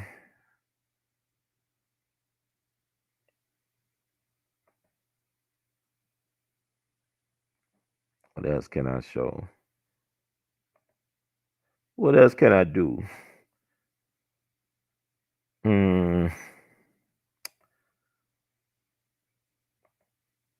Somebody told me, well, Ron, should we exhume Jimmie Lunceford's body? I thought about that. It'll be interesting. I know, at least as of, I actually talked to two of Jimmie Lunceford's nephews. I did talk to them. I interviewed his nephew from his side, his biological nephew, who lives in Vegas. I think he still may be alive, but I did an interview. I tracked him down. It took me several years to find this guy. His name is Alfred Lunceford. And it took me some years to find this guy. You know, emails, phone numbers. And somehow I was able to finally connect with the guy. I found a working number. And we answered the phone. This guy was almost close to 80, right? But I was surprised how young he sounded. He sounded like a man in his 30s. His late 30s. I mean, he didn't sound like no older gentleman. So I could tell he could take very good care of himself. So I was able to go to Las Vegas 3 years ago to meet the guy. He was impressed with me. He let me interview him for the documentary that we have done for 2021. He took me out for dinner, him and his wife, and it was cool. So I finally met him. Then his other nephew from his marriage, James Tarpley, I believe his name is James Tarpley. He reached out to me over the phone a couple of months ago. So he was interested more than Alfred in doing something as it relates to honoring his uncle's legacy. Alfred, he was impressed by his uncle. He was maybe 4 or 5 years old when his uncle passed. You know, but he had a lot of respect for his uncle because his father was a musician too, but he didn't have the type of ambition or drive as his uncle did. His uncle was very ambitious and had a drive. Like he told me about when the bands like Count Basie and Duke Ellington would come into Ohio, where Jimmie Lunceford's parents lived. They would always stop by the house and pay their respects. That's what other black leaders thought of Jimmie Lunceford, other black band leaders. They paid his parents the proper respects, you know, when they would come through town. So I think it actually would be interesting to get him exhumed. That's possible. And see, I mean, he died in 1947. Is there anything left of him to exhume? Maybe. You know, they exhumed Emmett Till in 1955. You know, he died in 1955. They exhumed him, I think, in 2005. I guess there was something left then. I mean, you got to think about what Emmett Till went through. Was more extreme and traumatic than what Jimmie Lunceford, I guess. You know, I don't know, man. But I would, you know, maybe that's the macabre side of me. I would love to see what, you know, it says about his death. You know, because I had a guy I knew named Grover Mosley. He died this year. I have so many people I knew that I have known over the years. They're passing away this year. Real quadruple OGs. But he said that he heard that Jimmie Lunceford was killed in the Cotton Club because they wanted rights to his music, kind of like some type of Sam Cooke thing. I said, man, wait a minute. So you saying that and he was a big Jimmie Lunceford fan. So, you know, they had used some of Jimmie Lunceford songs for cartoons back in the day. Like he had a song, Music in My Nursery Rhyme or something like that. Like Music in My Nursery Rhyme. It's like on a Tom and Jerry cartoon type stuff. So some of Jimmie Lunceford music was used for cartoons. But he was saying that Jimmie Lunceford was killed by some gangsters in the Cotton Club for the rights of his music. I'm saying, wait a minute, man. I said, but they got newspapers saying he got killed in Oregon, man. So you said New York on the other side. So you gonna say he got killed over New York? But it wasn't Oregon. This is a big conspiracy back then to cover it. You know, like people got their own theories and stuff. And I told him, man, I don't think that's really valid based on the information I got at hand. Now, what's interesting about Jimmie Lunceford, he was close to this guy named H.D. Whalum. H.D. Whalum was the patriarch of the Whalum family. Kind of like y'all got the Marcellus family down in New Orleans. We got the Whalum family. And that's Kirk Whalum's grandfather, H.D. Whalum. You know who Kirk Whalum is, right? He's the guy with the saxophone on "I Will Always Love You" by Whitney Houston. He's on there with the saxophone, right? Kirk Williams, a well-known, prolific jazz artist, gospel music, all that stuff, right? His grandfather was one of Jimmie Lunceford's best friends. He had music talent too. He sung at Jimmie Lunceford's funeral. On the way back home, he gets killed in a car crash. So Kirk Whalum's grandfather, Jimmie Lunceford's best friend, sings farewell to his best friend and gets killed after the funeral in a tragic car accident. That's crazy because I believe H.D. Whalum's son just passed away in St. Louis. He went by the name of Peanuts. Peanuts Whalum. He was a famous jazz pianist. He lived in St. Louis. I think he just died. So there's so much history in music that we don't talk about, that we don't know of, that we should. And also, Kirk Williams, he got famous nephews, right? You know, he got the nephew that plays for Bruno Mars, plays the trombone. And you got the other nephew that plays saxophone, played for Maxwell on a couple of Maxwell's recordings, and also he played with Jay-Z. Remember that song "Rock Boys" from the American Gangster soundtrack? That was Scooter Whalum. That's Kirk Williams' nephew. He's the one with the saxophone. That's his nephew. That's Kirk Williams' nephew with that saxophone riff or solo. But man, it's a lot to this stuff here.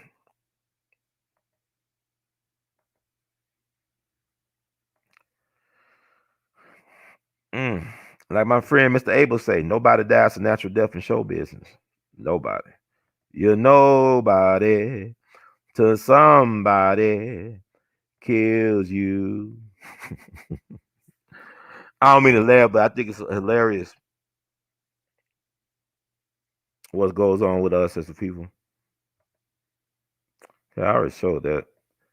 So rhythm is our business. Lunceford is our business. Business show as well. Yeah, I'm gonna look at that rated black bottle. I'm interested in seeing how I'm gonna look at it from my own historical magic glasses. That's me paying homage to the master. We gotta keep telling these stories, man.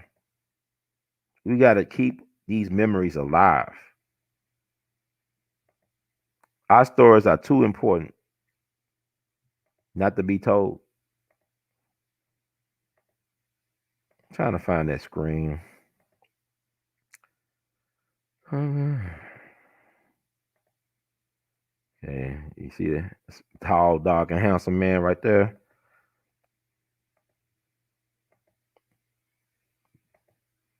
But we can't be surprised when Hollywood don't tell our story correctly, because their job is to make money. I remember I talked to Malcolm X's nephew, Rodnell Collins, who mom was Ella Collins. You know, he's over the house, the home, the Ella Collins Malcolm X home up in Roxbury. It's a historic landmark now. So I got to talk to that brother, man. It's been a minute since we talked. But he talking about when he pushed an idea to get his book about his uncle published called The Seventh Child, because Malcolm X was the seventh child. The guy he respected, I don't know if he's an agent or a publisher, he said, like, you know, so Rodnell, what you want to do? You want to write a book or you want to make money? He said, I want to do both. He said, no, you can't do both. You want to write a book or do you want to make money? Because the reason why he said it is that a lot of times, those so-called New York Times bestsellers, a lot of the reason why they bestsellers is because of sensationalism. Like, they want you to put some dirt on some piece of mud. It's like, you know, what Eddie Griffin said on that Vlad interview. He said, a black man can leave clean, right? He always gonna have an asterisk by his name. They got to put some dirt on you. You just can't be clean. You just can't be great. They got to dirt up your name a little bit, lessen the shine on your name. So that's what he was saying. He was trying to say, we can make a lot of money if you got any dirt on your uncle, any type of dirt, any gossip, any windows and things like that. Think about Dr. Manny Marable book. I read The Reinvention of Malcolm X. It was interesting. Dr. Manny Marable died the weekend before the book came out under suspect circumstances. I think he had a double lung transplant. He had sarcoidosis, just like Bernie Mac had. But it was successful. And all of a sudden, he had a bad reaction and he died right before the Monday the book came out. So it makes you wonder, is the book that came out, is it his actual book he wrote? He spent almost 30 years writing. I remember I talked to him on my show back in the day. This is back in July 4th weekend of 2007. And I asked him, because, nobody else had really had a chance to talk to him about, because one of the biggest selling points of the book was that Malcolm X was supposedly gay. I don't believe that, because, really, that been around forever, because it was a white professor named Bruce Perry that talked about it back in the early 90s about Malcolm X being gay. Read up Malcolm X being Detroit Red, a male prostitute. Even in the movie, it alluded to him, or like to that situation where, when they were robbing on wealthy white folks' homes, where they had a character in there, Roger Governor Smith character. I think he was the one that was rubbing down on old white man. But really, it could have been Malcolm X they were talking about, because I believe Malcolm's running partner, Malcolm Shorty Jarvis, the one that Spike Lee played, Shorty, that was actual real character. Because the problem with Malcolm X movie is that you don't know which characters were actual historical characters and which one were made up by Spike Lee. But Shorty was actually Malcolm X's running partner. His name was Malcolm Shorty Jarvis. Shorty was his nickname. I think he put that stuff out there in Bruce Perry's ear. Because what Bruce Perry did to write his book, he interviewed a whole bunch of people that knew Malcolm X, family, friends, associates, all types of people. He did a lot of extensive research. But the thing about it was how he used that research, how he used the research to shape a certain narrative. Like, yeah, he did a lot of groundwork, a lot of innovative field work. But how did he use the information to shape a certain narrative on the legacy of Malcolm? That's the key. That's the issue. So, yeah, that book made a lot of money, won the Pulitzer, right? I believe. The Dr. Manny Marable book. Now, I read the book. I didn't really care for the ending, because, you doing a lot of what if. He claimed that Malcolm would have been for Barack Obama, would have been a Democrat, but Malcolm spent the last 2 years of his life brutally critiquing the Democratic Party. All you gotta do is listen to A Message to the Grassroots, The Battle of the Bullet, or The Prospects for Freedom. Well, you're talking about why do black people vote almost 100% for Democrats.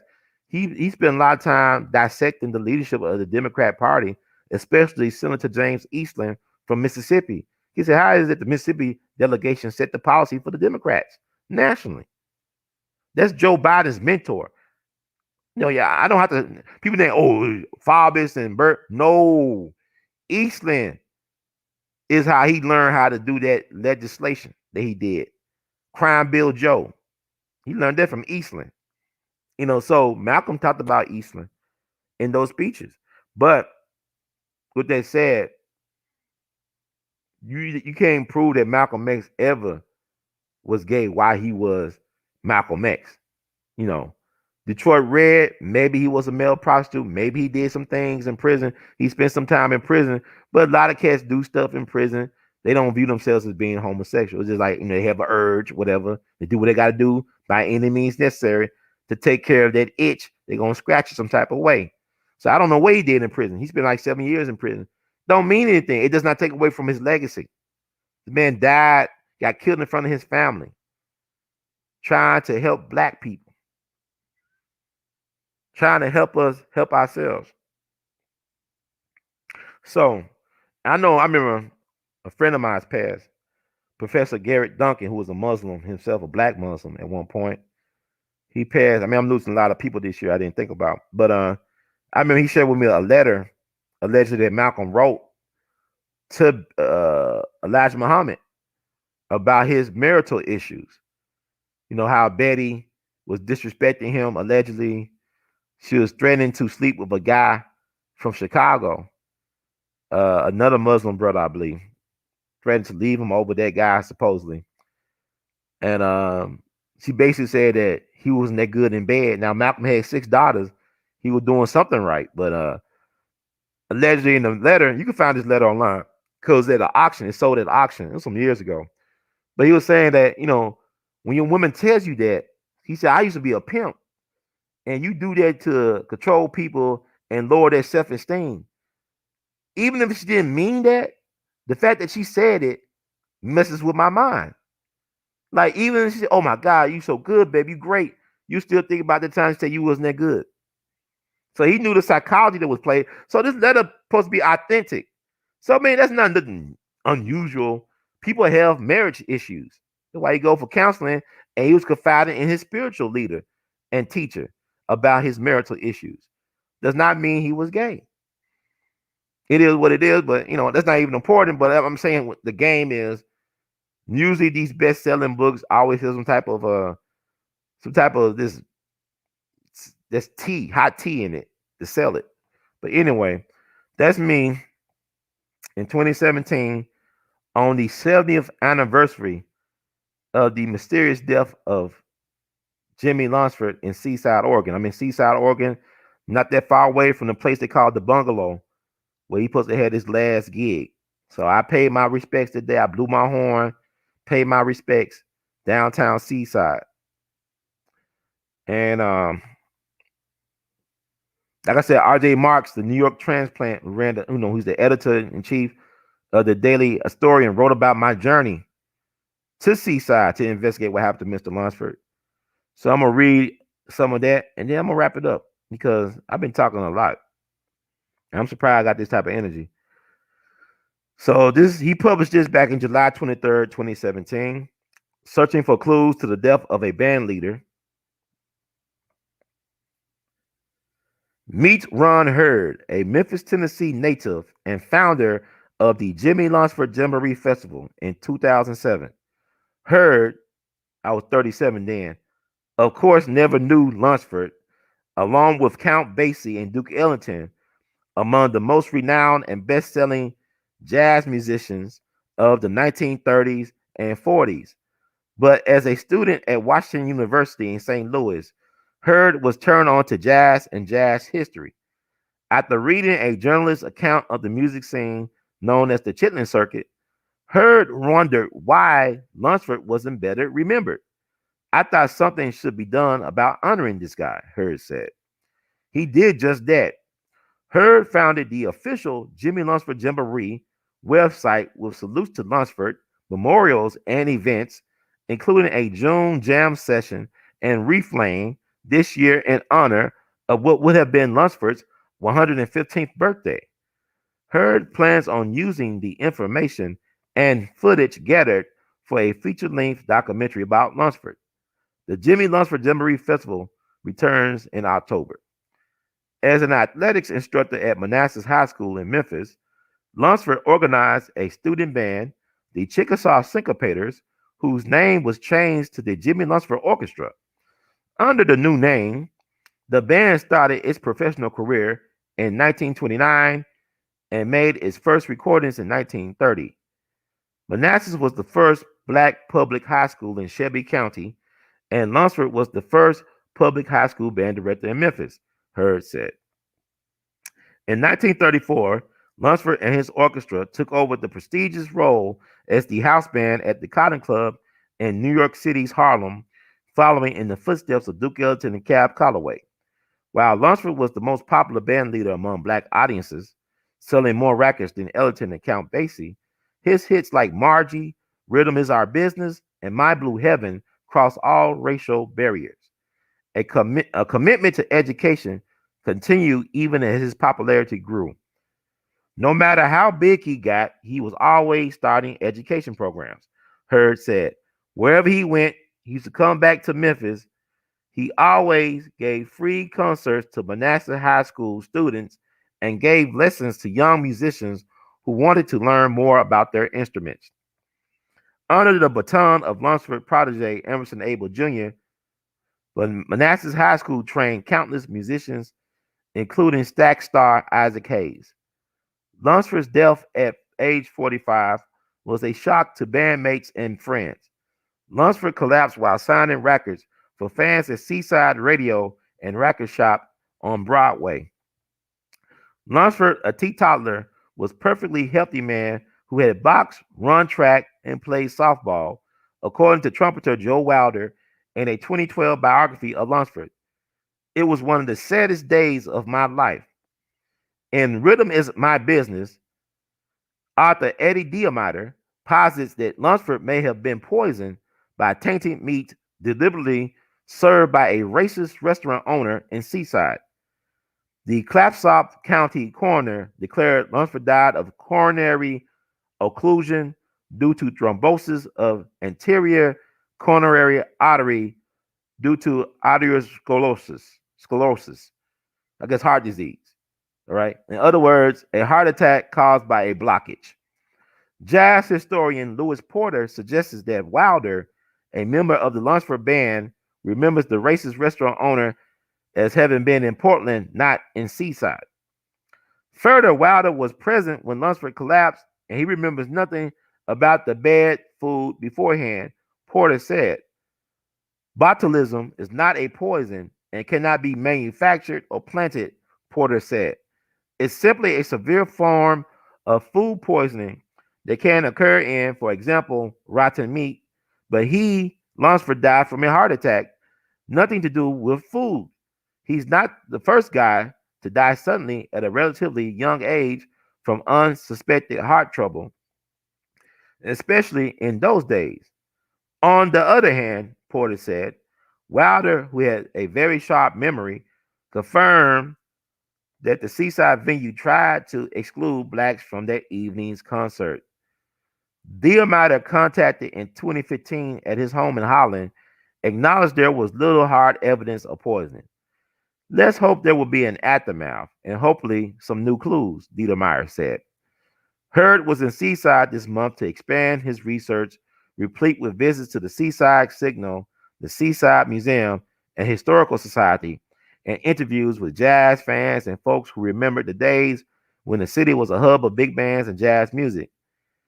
Engaging strangers on the 70th anniversary of his tragic death at the key spots that played a pivotal role in his last moments was emotionally and spiritually moving, Hurd said. During his visit, Hurd revisited the sites of the landmarks of the past: 10 Downing Street, the restaurant Lunceford ate, the bungalow, the venue where Lunceford's band played on, even after their leader's death, and Seaside Radio and the record shop. Hurd met with Tita Montero and other representatives of the Seaside Museum and Historical Society and talked with Gloria Linke, author of A Town Called Seaside. "I could tell in her voice that she had a lot of respect and admiration for Jimmie Lunceford and his music," Hurd said of Linke. "I always appreciate when I meet someone who is really a fan of Jimmie Lunceford because they could never hide their enthusiasm for this particular unsung music genius. It was very insightful, entertaining, and helpful. All were very grateful for the food for thought I provided." He met jazz lovers from near and far, including fans from Kazakhstan, and a bar owner who photobombed the presentation. Hurd played his trumpet near the site of Lunceford's death and filmed a short commentary about the significance on why people should never forget the man or his music. "I thoroughly enjoyed Seaside in particular and Oregon in general," Hurd wrote upon his return to Memphis. "I really did not know what to expect. Being a black man from the American South, I am no stranger to racism, both covert and overt. The Pacific Northwest has a reputation for being a home and breeding ground for white supremacists," he continued. "Oregon's actual history as a Jim Crow state did not help either. Given that perception, I could easily see a scenario where Jimmie Lunceford might have been killed by a devout white supremacist in Seaside due to the fact he was a proud and confident black man who did not settle for second-class treatment by anyone, regardless of color. 70 years after his death, Lunceford's death in Seaside remains clouded. To paraphrase William Faulkner, the past is never past," Hurd wrote. So yeah, that was 3 years ago. I can't believe it's been 3 years ago. And like I said, it was an interesting. It's like Twin Peaks. I don't know what to make of it. I didn't feel no weird racism stuff going on, even though it wasn't that many black people there. And I even ate some food at Seaside. I didn't die. It had some type of thing like a fried salmon thing. It tastes good actually. But I heard some things that there was some unsolved deaths around that time period. Like maybe they could have had a serial killer. Somebody put that in my ear. I don't know. But I'm gonna look into it more. I'm gonna try to find the actual autopsy record if I can get my hands on that and look at it for myself. But it's been an interesting journey, man. I can't believe I stayed on here for 2 hours. I thought I'd barely be on here for like 45 minutes. But like I said, there's so much history. There's so much history. And I got some things I got planned for 2021 that I want to share with y'all. I think y'all might be interested. Y'all like unsolved Black history mysteries, right? There's a lot of them to go around. But I might delve into that in 2021. But thank y'all for being patient, for listening. Yeah, the 8-Ball solo album Lost is the stuff. So 8-Ball, one of the most brilliant unsung hip hop storytellers in history. And my homegirl's boyfriend, my homeboy's girlfriend. I love that song. That song holds up today. Yeah, you can send money orders. I mean, I got a PO box. We accept money orders. But I want to thank everybody for taking time to allow me to just go on and on and on and on. And I'm glad I could be of service. Let me read this disclaimer. The views expressed by hosts and guests on the We All Be TV platform are not the official views, opinions, beliefs, or perspectives of We All Be News or the We All Be Group Incorporated. We All Be News is an organization that thoroughly believes in supplementing the information narrative that is usually supplied by the corporate news entities with those viewpoints, expressions which may be marginalized or ignored for a plethora of reasons. We're about informing the general public on alternative perspectives as it relates to news and information and letting the general public be the ultimate judge in deciding on how to use said information. Informed citizens are responsible citizens. Thank you for your support. And that does it tonight for this edition of the 2020 Jimmie Lunceford Demboree Festival virtual edition. I hope that y'all got something out of this journey. I truly enjoyed sharing tonight and know that the best is yet to come. Thank you all for receiving. In the words of the great Duke Ellington, well, before we go, y'all can support the podcast. Buy Artivist art, r2c2h2.com. You can wear Artivist art. Go down to that shelf below the description box. Go to our official Teespring site, R2C2H2 Place. You can also show love and support. Cash App it. You see the $ R2C2H2. You can Google Pay, PayPal your support, R2C2H2 at gmail.com. You can even Zelle your support now, R2C2H2 at gmail.com or 901-299-4355. That does it, ladies and gentlemen, boys and girls, scholars and laymen. In the words of great Duke Ellington, we love you madly. You keep on producing and pushing. One love.